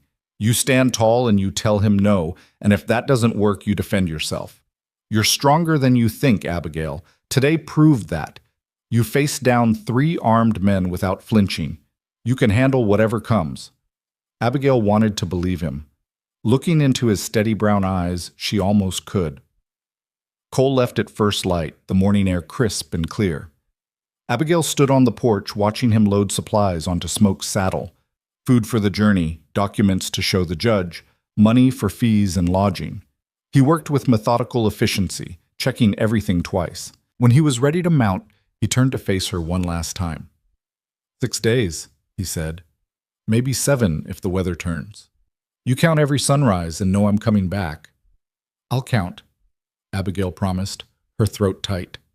Cole swung into the saddle with easy grace, then looked down at her with an expression she couldn't quite read. You keep that rifle close. You trust your instincts. And Abigail, don't for 1 second think you're not worth all this trouble. You are. Remember that. Before she could respond, he turned Smoke toward the trail and urged the horse into motion. Abigail watched until he disappeared into the trees, then stood there a while longer, staring at the empty space where he'd been. Then she went inside, barred the door, and began counting the hours until he'd return. The first day alone was bearable. Abigail threw herself into work, feeding the horses, cleaning the cabin, chopping wood despite her inexperience with the axe. Every task was a way to keep busy, to avoid thinking about how vulnerable she was, how isolated. The second day was harder. The silence of the mountain pressed in on her, and every sound, a branch breaking under snow, a bird's call, the wind against the shutters, made her jump. She kept the rifle within arm's reach at all times. On the third day, the weather turned. Clouds rolled in heavy and dark, and by afternoon snow was falling in thick sheets. Abigail watched from the window with growing concern. If the storm was bad enough, it could delay Cole's return by days, maybe weeks. That night, as the wind howled and the cabin creaked under the force of the storm, Abigail sat by the fire with the rifle across her lap and tried not to let fear consume her. She was safe inside these walls, she told herself. The cabin was solid, the supplies were adequate, and Cole would come back as soon as he could. She had to believe that. She had to believe in something beyond her own fear. And as the storm raged outside and the fire crackled in the hearth, Abigail realized something profound. She'd changed on this mountain. The terrified woman who'd been sold on an auction platform wouldn't have survived even 1 day alone. But she was surviving. Not just surviving, enduring, adapting, growing stronger with each passing hour. Cole had given her that. Not with commands or criticisms, but with patience and respect and the simple belief that she was capable of more than the world had told her. And when he came back, because he would come back, she knew that with bone-deep certainty, she would show him just how strong she'd become. The storm lasted 2 days, and when it finally cleared on the afternoon of the 5th day, Abigail ventured outside to check on the horses and survey the damage. The snow was nearly waist-deep in places, and the cold was brutal, but everything was intact. She was feeding Willow when she heard it, the distant sound of a horse approaching. Her heart leapt, and she rushed to the barn door, straining to see through the trees. But the horse that emerged into the clearing wasn't Smoke. And the rider wasn't Cole. It was Harlan Moore. And this time he'd come alone. Abigail's hand tightened on the pitchfork she'd been using to spread hay. Her mind raced through calculations. The rifle was inside the cabin, a good 50 yards away. Harlan was already dismounting, moving with the casual confidence of a man who thought he'd cornered his prey. The barn door was open, offering no barrier between them. She could run, try to make it to the cabin before he caught her. But the snow was deep, and Harlan was closer to the cabin door than she was. He'd intercept her before she got halfway. So Abigail did the only thing she could. She stood her ground, gripped the pitchfork like a weapon, and waited. Harlan approached slowly, his hands held out in a placating gesture that fooled neither of them. He'd left his gun in his saddle holster, she noticed, probably trying to appear non-threatening. But the cruel smile playing at his lips betrayed his true intentions. "Now, Abigail," he said, his voice dripping with false warmth. "Is that any way to greet your uncle? I came all this way in that terrible storm just to talk to you." "You came alone this time," Abigail observed, keeping the pitchfork between them. "No sheriff to hide behind, no witness to your lies." Harlan's smile widened.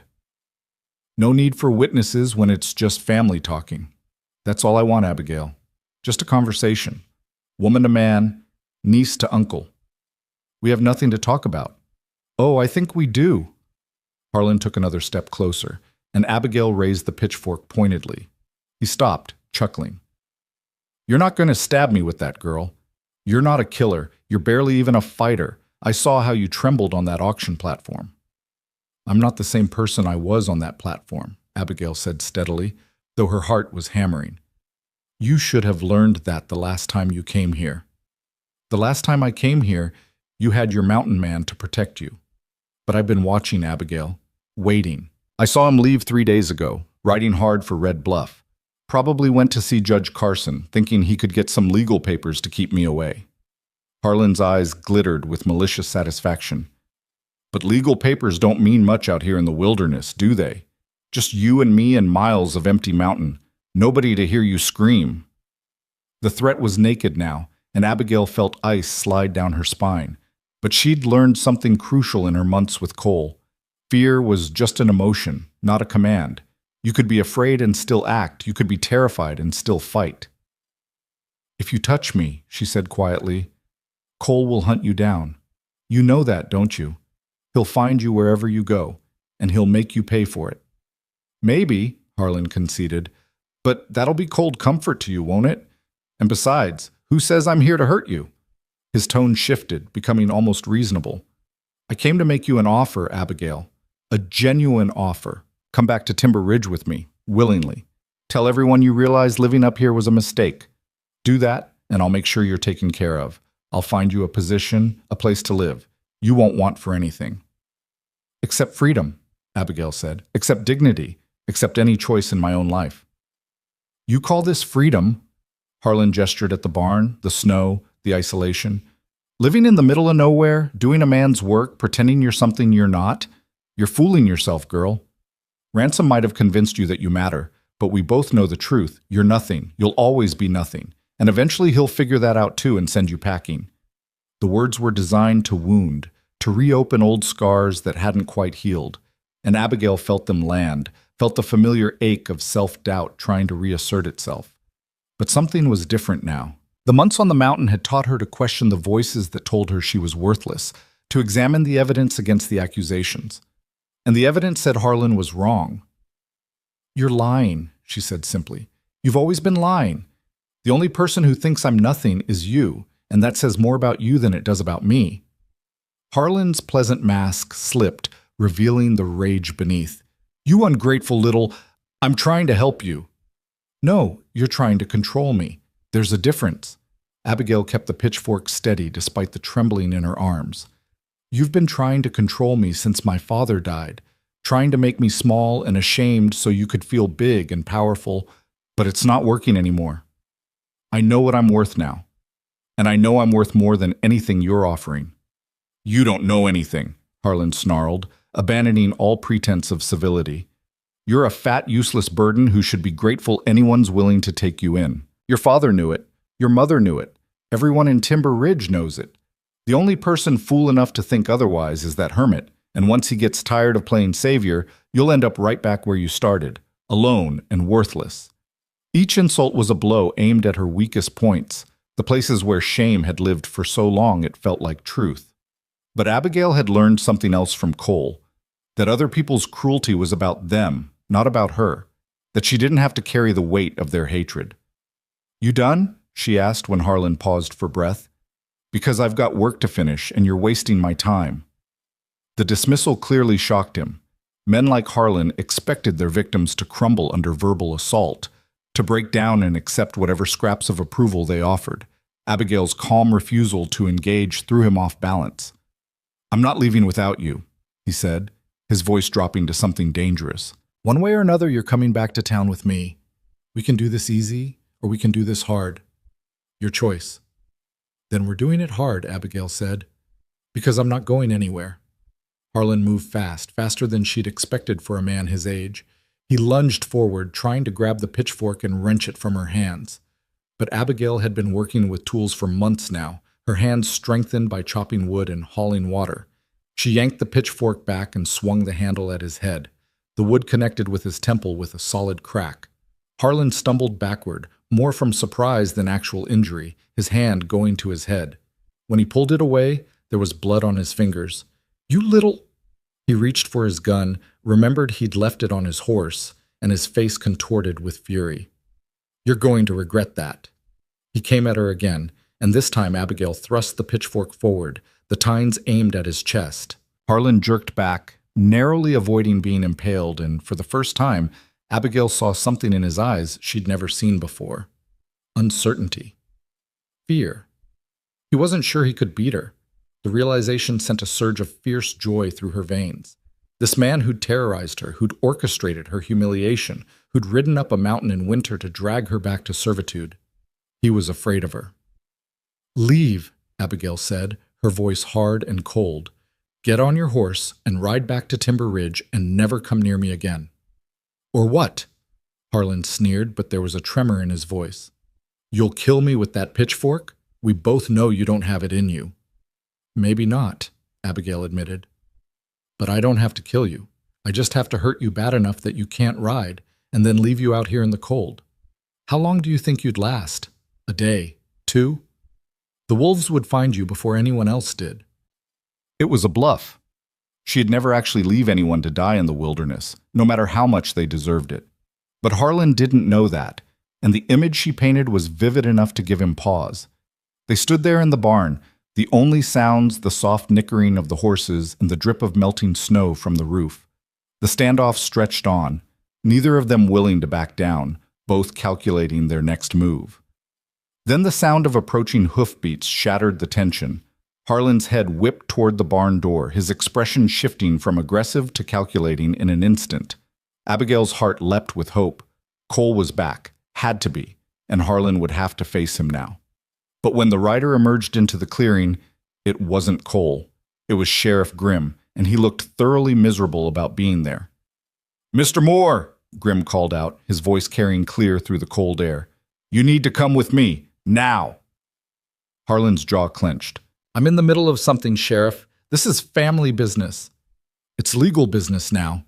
Grimm dismounted heavily, his face set in grim lines.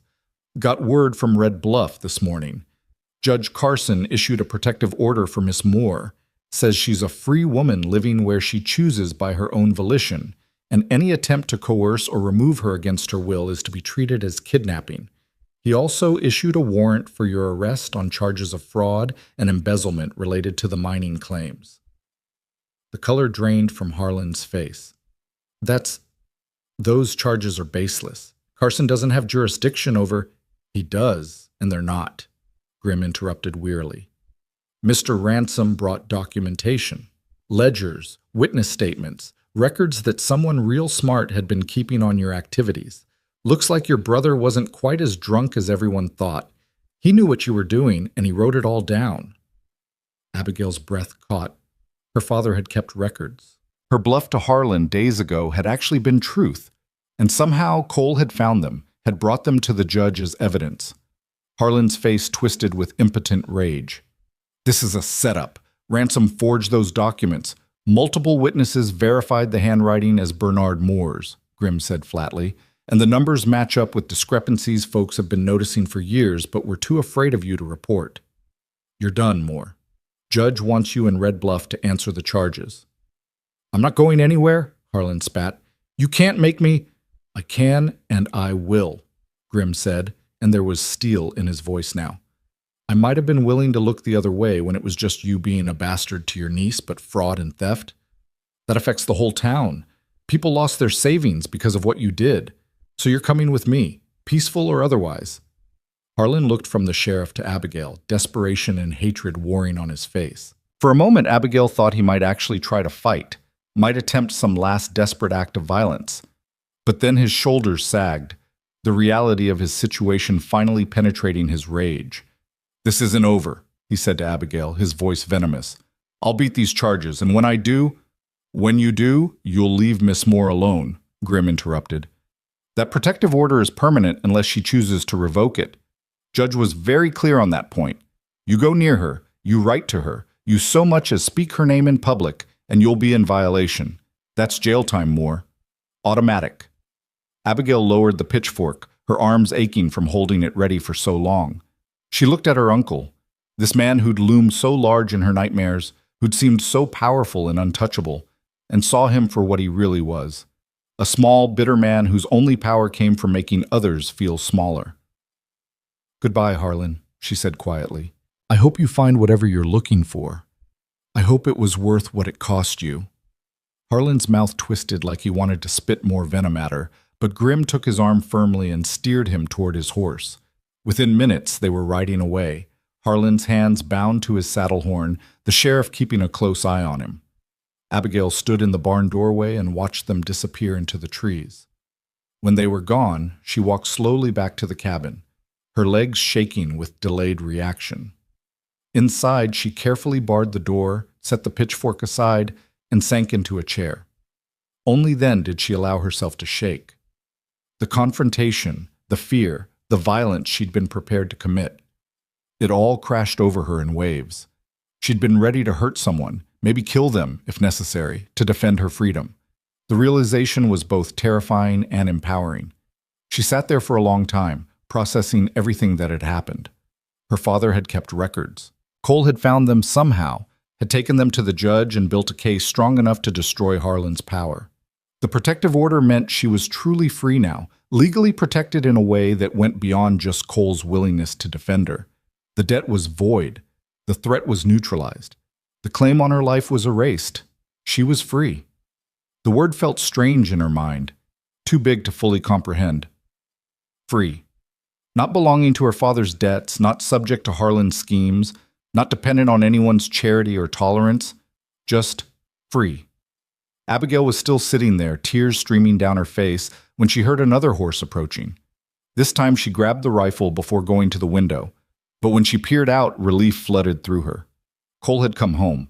He was riding Smoke hard, clearly having pushed the horse to its limits to get back as quickly as possible. When he saw the cabin was intact and showed no signs of struggle, some of the tension left his shoulders. He dismounted in a fluid motion and was halfway to the door when it flew open and Abigail came running out. She hit him like a cannonball, her arms wrapping around his waist, the rifle still clutched in one hand. Cole staggered slightly, then his arms came around her, holding her steady against his chest. "You're all right," he said, and it wasn't a question but a statement of profound relief. "I saw Grim and Moore on the trail. Grim said he got here in time, said you were holding your own with a pitchfork. You found my father's records," Abigail said against his coat.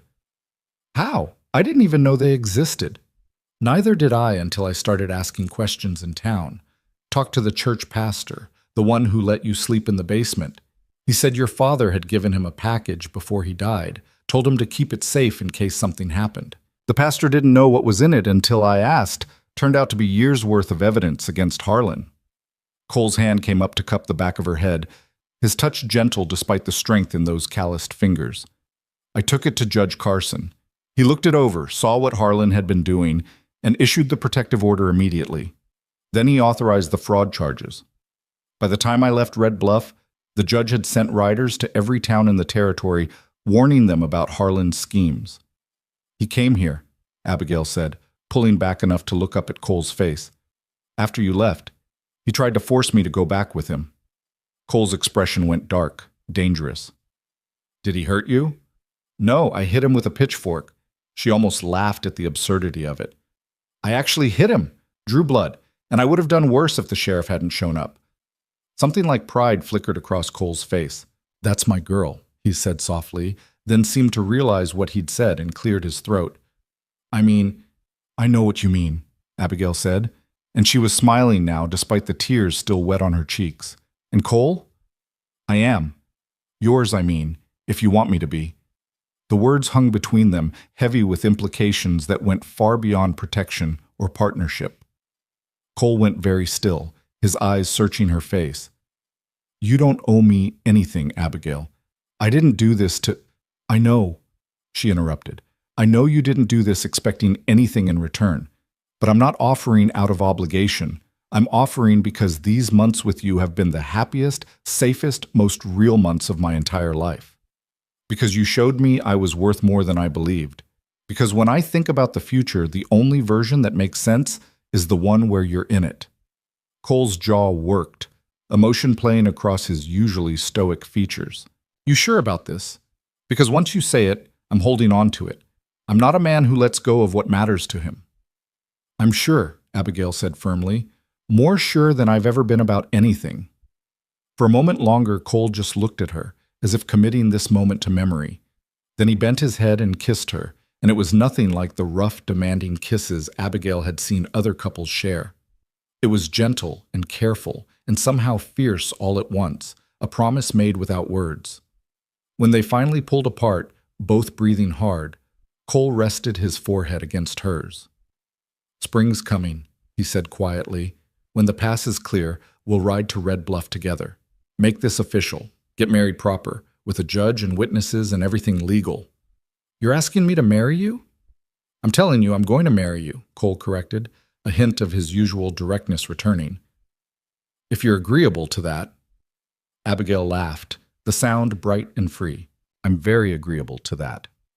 They stood there in the snow, holding each other as the sun began to set behind the mountains, painting the sky in shades of gold and pink.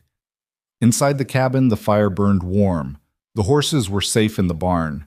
The threats had been neutralized. The future stretched out before them, uncertain but no longer terrifying. We should get inside, Cole said eventually. It's getting cold. It's always cold up here, Abigail pointed out.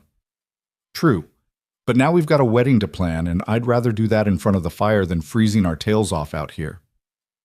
They walked to the cabin together, Cole's arm around her shoulders, and Abigail realized something profound. This was home. Not because of the building or the location, but because of the person beside her. Home was wherever Cole Ransom was, and she was choosing to stay there.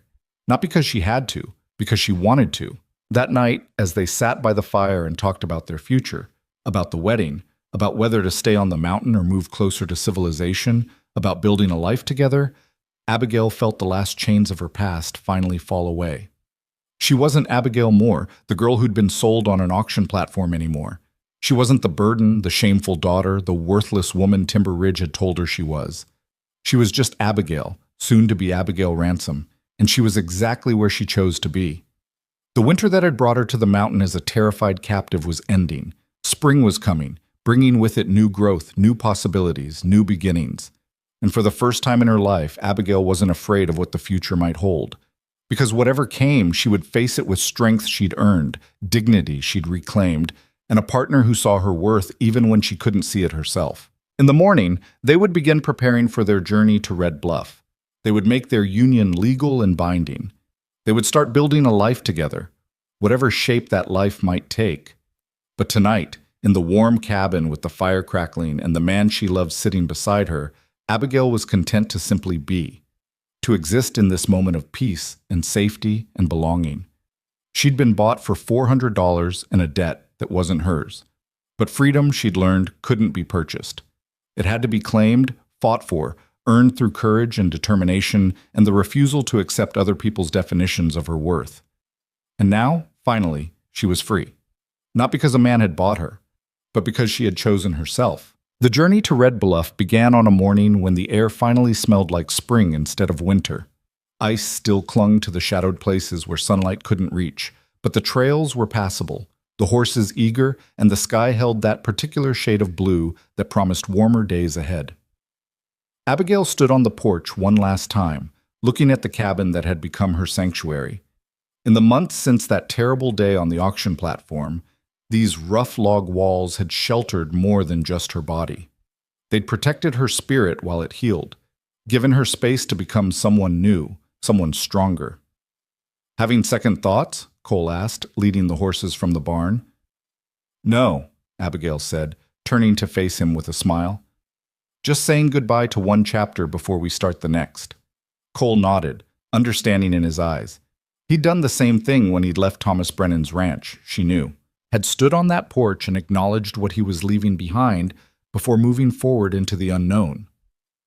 They rode down the mountain side by side, taking their time, pointing out landmarks to each other like they had all the time in the world. And maybe they did. For the first time in her life, Abigail wasn't racing against some deadline, wasn't desperately trying to survive until tomorrow. She was simply living, moment by moment, choosing her path instead of having it chosen for her. The journey took 3 days. They camped under the stars the first 2 nights, Cole teaching Abigail how to build a proper campfire, how to read the land for signs of animal trails and water sources. She absorbed it all with the hunger of someone who'd spent too long being told she couldn't learn, couldn't do, couldn't be anything more than a burden. On the second night, as they sat by the fire eating beans and hardtack, Cole suddenly spoke into the comfortable silence. "I need to tell you something about why I really paid that debt." Abigail looked up from her tin plate, surprised. "You already told me. About your sister, about Thomas Brennan." "That's part of it," Cole interrupted gently. "But not all of it." He stared into the flames, his expression distant. "The truth is, when I saw you on that platform, I saw myself. Not my sister, not some stranger who needed help. Me." He paused, gathering his thoughts. 5 years ago, when Thomas found me in that saloon, I was exactly where you were. Not physically, but in every way that mattered. I'd given up, decided I was worthless, that the world would be better off without me. I was drinking myself to death because it seemed easier than trying to be worth something. Abigail set down her plate, giving him her full attention. "Thomas didn't just offer me a job that night," Cole continued. "He offered me a reason to wake up the next morning. He showed me that the story I'd been telling myself about my own worthlessness was just that, a story, not truth. And he did it by treating me like I mattered before I believed I did." Cole's eyes met hers across the fire. "When I saw you on that platform, heard those people laughing, watched you trying so hard not to break, I knew exactly what you were feeling. That shame that runs so deep you think it's part of your bones. That certainty that you deserve everything bad that's happening because you're fundamentally wrong somehow. And I knew that if I walked away, if I let you be sold to someone who'd treat you like you were nothing, I'd be no better than all the people who walked past me when I needed help." Abigail felt tears prickling behind her eyes. "You saved me because you knew what it felt like to need saving." "I saved you because I knew what it felt like to be saved," Cole corrected. "And because Thomas taught me that sometimes the best way to honor the people who help you is to help someone else. He's gone. But the good he did, it doesn't have to die with him. It can keep going, spreading out like ripples in a pond if we let it." "Thank you," Abigail said softly, "for seeing me when everyone else just looked through me." "Thank you for being brave enough to let yourself be seen," Cole replied. "That's harder than most people realize." They were quiet after that, but it was the kind of silence that felt full rather than empty. The kind that came from two people who understood each other on a level that didn't require constant words. Red Bluff appeared on the afternoon of the third day, sprawling across a wide valley where 3 rivers met. It was easily 5 times the size of Timber Ridge, with proper brick buildings, paved streets, and the kind of bustling commerce that spoke of prosperity and growth. Abigail felt a flutter of nervousness as they rode into town. This was real civilization, the kind of place where she'd always felt conspicuous and unwelcome. But Cole rode beside her with the calm confidence of someone who belonged wherever he chose to be, and some of that confidence rubbed off on her. They found lodging at a respectable boarding house run by a widow named Mrs. Fletcher, who took one look at them and immediately understood the situation. 2 rooms, she said firmly, before either of them could speak. "I run a proper establishment. You can get married first, then share a room like decent folks." Cole didn't argue, just paid for both rooms and helped Abigail carry her meager belongings upstairs.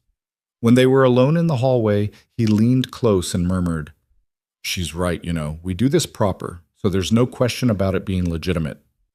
"I wasn't arguing," Abigail said, though she was blushing. "Good.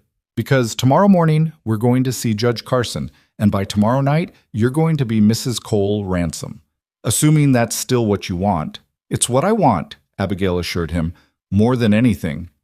Judge Carson turned out to be a silver-haired man with a ramrod-straight military bearing and eyes that missed nothing. His office was lined with law books and maps, and he greeted them with the kind of courtesy that suggested he treated everyone the same regardless of their station. "Mr. Ransom," he said, shaking Cole's hand firmly. "Good to see you again. And this must be Miss Moore." "Yes, sir," Abigail said, trying not to be intimidated by the official setting. Carson studied her for a moment, then nodded as if satisfied by what he saw. "I've reviewed your case thoroughly, Miss Moore. Your uncle's petition was fraudulent from the start. He had no legal standing to contest the debt settlement, and the so-called amendments he cited don't exist. Furthermore, the evidence Mr. Ransom provided regarding the embezzlement charges is substantial. Mr. Moore is currently awaiting trial, and I expect he'll be spending considerable time in territorial prison when it's concluded." Relief washed through Abigail. "So the protective order is permanent unless you choose to revoke it," Carson confirmed. "You are under no obligation to your uncle, legal or otherwise. The debt your father incurred died with him once it was settled at auction. You are, in all ways that matter, a free woman." Free. There was that word again, and this time it came with the weight of legal authority behind it. "Now," Carson continued, his stern expression softening slightly, "Mr. Ransom tells me you two wish to be married. Is this something you want, Miss Moore, or is this another man making decisions for you?" The question was pointed, and Abigail appreciated it. "It's what I want, Your Honor. Cole has never forced me to do anything. This is my choice." Carson nodded. "Then I'm happy to perform the ceremony. However, I'd like a word with Miss Moore privately first, if you don't mind, Mr. Ransom." Cole looked at Abigail, silently asking if she was comfortable with this. She nodded, and he stepped outside, closing the door behind him. Carson leaned back in his chair, studying her with those sharp eyes. "Miss Moore, I've seen a lot of desperate people make desperate choices in my years on the bench. Women marrying men who rescued them out of gratitude rather than love. Men taking advantage of vulnerable women under the guise of protection. I need to be absolutely certain this isn't one of those situations." Abigail met his gaze steadily. "I'm marrying Cole because he's the first person in my entire life who's treated me like I have value. Not in spite of my size or my past, but including all of it. He's given me space to become who I really am instead of trying to shape me into what he thinks I should be. And I love him, not because he saved me, but because of who he is when no one's watching. Because he's kind without being weak, strong without being cruel. Because he makes me want to be better than I was yesterday." Carson was quiet for a moment, then smiled, the first genuine smile she'd seen from him. "That's a better answer than most people give when they're about to get married. You've got a good head on your shoulders, Miss Moore. Don't let anyone convince you otherwise." "I won't, sir. Not anymore." The ceremony took place that afternoon in Carson's office, with Mrs. Fletcher and the court clerk serving as witnesses. It was simple and brief, nothing like the elaborate weddings Abigail had sometimes imagined as a girl. But standing there in her best dress, purchased that morning with money Cole had given her for exactly this purpose, with Cole's hand warm and solid in hers, it felt more real than any fantasy ever had. When Carson pronounced them husband and wife, Cole kissed her gently, and Abigail felt something slot into place in her chest. This was right. This was real. This was chosen. They celebrated with dinner at Red Bluff's finest restaurant, a place with white tablecloths and crystal glasses that made Abigail nervous until she saw how little Cole cared about the fancy setting. He ordered for both of them, checked that she was comfortable, and treated her with the same quiet respect he always had, fancy restaurant or mountain cabin. "To new beginnings," he said, raising his glass. "To new beginnings," Abigail echoed, clinking her glass against his. As they ate, Cole laid out his thoughts for their future. "I've been thinking about the cabin," he said. It served its purpose, but it's not really built for two people long term. I was thinking we might build something bigger, still on the mountain, but with more room. Maybe even a barn big enough to raise horses proper. You want to raise horses? Abigail asked, surprised and delighted. Been thinking about it. There's good money in breeding quality horses for the cavalry and the ranches. It's honest work, and we could do it together, build something that's ours. Abigail loved the sound of that. Ours. Not his cabin where she was a guest, but something they'd create together from the ground up. I'd like that, she said. But Cole, I want to contribute more than just cooking and cleaning. I want to be part of the work, the decisions, all of it. Partners, not just husband and wife. Cole's smile was warm. Abigail, you've been my partner since you stood up to 3 armed men with nothing but your own courage. I wouldn't want it any other way. They stayed in Red Bluff for a week, handling the last legal details and purchasing supplies for their new life. Abigail insisted on visiting the general store alone, wanting to prove to herself she could navigate the town without Cole's protection. He waited outside, giving her the space she needed while remaining close enough if she needed him. Inside, Abigail selected fabric for new clothes, seeds for a garden she planned to plant come spring, and a set of books she'd seen in the window. When she paid with the money Cole had given her, the clerk treated her with the same courtesy he showed every customer. No mockery, no judgment, just normal, polite service. It was such a small thing, being treated normally. But after years of being made to feel like her very existence was an imposition, it felt like a victory. As she left the store, arms full of packages, she saw Cole leaning against a post, waiting. His eyes lit up when he saw her, and he moved to help with her burden. Get everything you needed? He asked. Everything and more, Abigail confirmed. Cole, I bought books, real books, not borrowed ones I have to return. Is that all right? He looked at her like she'd said something absurd. Abigail, that money's yours. That money's... You don't need my permission to buy books or anything else. We're partners, remember? What's mine is yours. The easy generosity of it made her throat tight. She'd spent so long accounting for every penny, justifying every small purchase, that the idea of having money she could spend freely felt foreign. But she was learning to accept kindness, to believe she deserved good things, to trust that this new life wasn't going to be snatched away the moment she let herself enjoy it. On their last night in Red Bluff, they walked along the river, watching the sunset paint the water in shades of gold and crimson. Other couples strolled past, and Abigail noticed how Cole's hand in hers felt natural now, like they'd been doing this for years instead of days. You nervous about going back to the mountain? Cole asked. A little, Abigail admitted. Not because I don't want to go, but because it feels like once we leave here, we're really starting our life together. And what if I'm not good at being a wife? What if I disappoint you? Cole stopped walking and turned to face her fully. Abigail, listen to me. There is no way you could disappoint me. You're the bravest person I know. You survived things that would have broken most people. You stood up to armed men. You learned to thrive in one of the harshest environments in the territory. You think being my wife is going to be harder than all that? Being someone's wife is different than surviving, Abigail said quietly. It's about making someone happy, meeting their needs. It's about being partners, Cole interrupted firmly. About facing life together. About being honest with each other and working through problems as a team. You already know how to do all that. We've been doing it for months. But what about... Abigail hesitated, then forced herself to continue. What about intimacy? Being married means... And I don't know if you'll even want... She couldn't finish, the old shame rising up to choke her words. But Cole understood what she was trying to say. Abigail, he said gently, tilting her chin up so she had to meet his eyes. I married you because I love who you are. All of you. Your strength, your kindness, your courage. Your body is part of that, and I think you're beautiful. But more than that, I respect you. Which means we go at your pace, always. There's no rush, no pressure. We've got the rest of our lives to figure things out together. The simple acceptance in his words made Abigail want to cry. This was what love looked like when it was real, patient, respectful, seeing the whole person instead of just what they could provide. I love you, she said, and meant it with every fiber of her being. I love you too, Cole replied, and kissed her under the fading sunset while the river flowed past and the world kept turning, indifferent to their happiness but unable to diminish it. The ride back to the mountain felt different than the ride down. They were returning not as two separate people sharing space, but as a unit, a partnership, a family of two, building something that would last.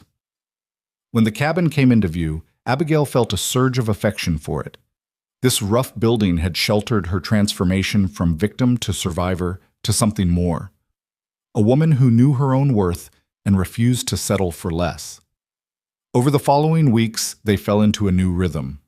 Cole began planning the larger cabin they'd build together, sketching designs in the evenings while Abigail offered suggestions about window placement and storage.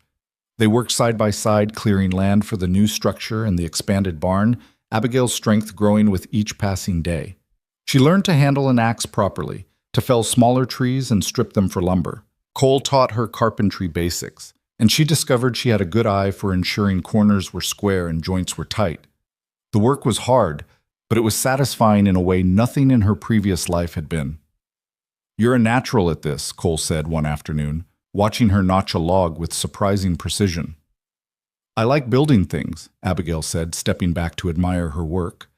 "I spent so long feeling like I was just taking up space, being a burden.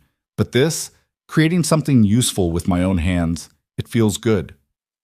"You were never a burden," Cole said firmly. "But I understand what you mean. There's power in creation, in making something that wasn't there before." As spring deepened into early summer, the new cabin began to take shape. It was larger than the original, with separate areas for sleeping, cooking, and living. Abigail insisted on large windows on the south side to let in maximum light, and Cole built them without question. One evening, as they sat on the porch of the old cabin watching the sunset, Abigail said something she'd been thinking about for weeks. "I want to help other women. Women like I was, who've been told they're worthless because they don't fit some narrow definition of acceptable." Cole turned to look at her with interest. "What did you have in mind?" "I'm not sure yet," Abigail admitted.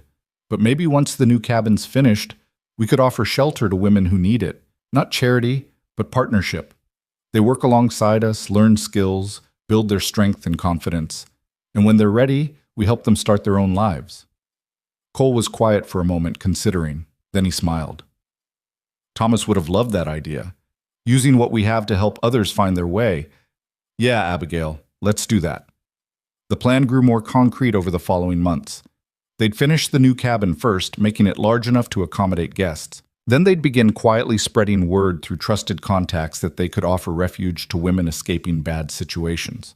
Not a formal organization, nothing that would draw unwanted attention, just two people with resources choosing to share them. The first woman arrived in late summer, brought up the mountain by a minister from a town 50 miles away. Her name was Sarah, and she was running from a husband who beat her. She arrived with a black eye, 2 broken ribs, and the haunted look Abigail recognized from her own reflection months ago. Abigail welcomed her into the new cabin, now finished and beautiful with its large windows and sturdy construction, and showed her to the small room they'd prepared. Cole kept his distance at first, understanding that Sarah needed time to learn that not all men were threats. Over the following weeks, Abigail taught Sarah the same lessons she'd learned herself. That her worth wasn't determined by other people's opinions. That she was stronger than she believed. That she deserved kindness and respect and a life free from fear. Sarah learned to chop wood, to care for horses, to cook over an open fire. She learned to trust her own judgment and to stand tall when everything in her wanted to shrink. And when she was ready, Cole helped her secure a position as a cook at a restaurant in Red Bluff, where the owner, a friend of Judge Carson's, asked no questions about her past. "Thank you," Sarah said the day she left, tears streaming down her face. "You gave me my life back." "No," Abigail said gently. "You did that yourself. We just gave you a safe place to do it." After Sarah came Margaret, escaping religious persecution. Then Elena, running from forced marriage. Then Ruth, whose family had disowned her for refusing to marry the man they'd chosen. One by one, women found their way to the mountain cabin, stayed until they were strong enough to leave, and went out into the world carrying the lesson Abigail had learned, that they were worth more than anyone had told them. Word spread quietly through certain circles. Ministers who helped desperate women, doctors who treated injuries from abuse, even a few sympathetic lawmen who knew when to look the other way. They all knew about the cabin in the mountains, about the couple who asked no questions and demanded only that guests work hard and treat themselves with dignity. Cole and Abigail never advertised what they did. They simply lived their lives, built their horse breeding business, and occasionally shared their home with women who needed shelter. It was exactly what Thomas Brennan had done for Cole, offering help without judgment, creating space for transformation. 2 years after their wedding, as autumn painted the mountains in brilliant reds and golds, Abigail stood on the porch of the cabin she and Cole had built together and realized something profound.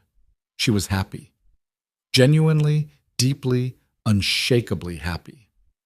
The woman who'd stood on that auction platform, convinced she was worthless, felt like a stranger now. That woman had been broken by years of abuse and neglect, shaped by other people's cruelty into something small and ashamed. But Abigail Ransom, and she loved her married name, loved the weight and strength of it, was something different entirely. She was strong, capable, valued. She ran a successful homestead with her husband. She helped women find their own strength. She lived each day with purpose and dignity. "You're thinking loud," Cole said, emerging from the barn where he'd been checking on a mare about to foal. "Just counting my blessings," Abigail said, smiling at him. Cole came to stand beside her, his arms settling around her waist in the casual way of long-married couples.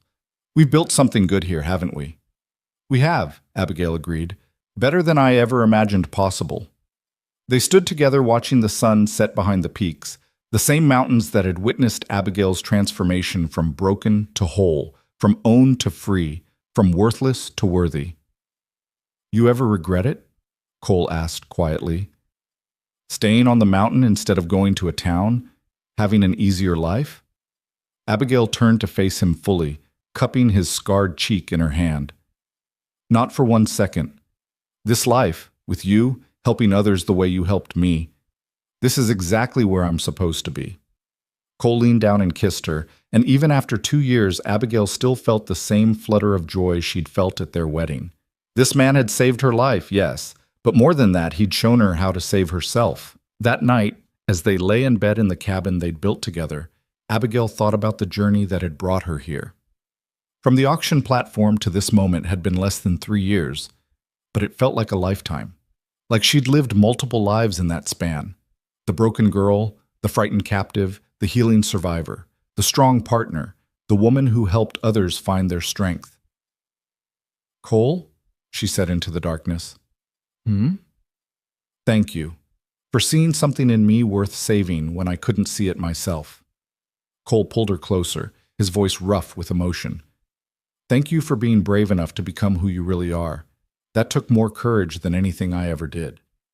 They fell asleep wrapped in each other's arms, two people who'd found in each other exactly what they needed. Not rescue, but partnership. Not ownership, but respect. Not dependence, but mutual strength. The mountain winter that had once terrified Abigail was just another season now, something to be prepared for and endured together. The isolation that had seemed like a prison became sanctuary. And the cabin that had started as a refuge became a home in the truest sense, a place where people could discover their own worth and learn to stand tall. Years later, when people asked Abigail to tell her story, she would always pause before answering. Because the story wasn't really about being sold on an auction platform, or being rescued by a mountain cowboy, or even about falling in love. The story was about a woman who'd been taught her entire life that she was worthless, who'd believed those lies so completely she'd almost let them destroy her. And then, through a combination of someone else's kindness and her own hard-won courage, she'd learned the truth. That worth isn't something other people can give or take away. It's something you claim for yourself. The command Cole had given that first night, "Take off everything," had seemed terrifying in the moment, but it had been an invitation, not a threat. An invitation to strip away the shame and the lies and the damage others had done, to stand naked and vulnerable and discover that underneath it all, she was still whole, still worthy, still strong. And when she'd accepted that invitation, when she'd chosen to leave her past behind and build something new, she'd discovered something that changed everything. Freedom isn't given. It's claimed. It's fought for. It's chosen, every single day, in 1,000 small decisions to believe in your own worth despite what the world says. Abigail Moore had been sold for her size on a winter day in Timber Ridge. But Abigail Ransom had bought her own freedom with courage, determination, and the willingness to believe she deserved better. And that made all the difference.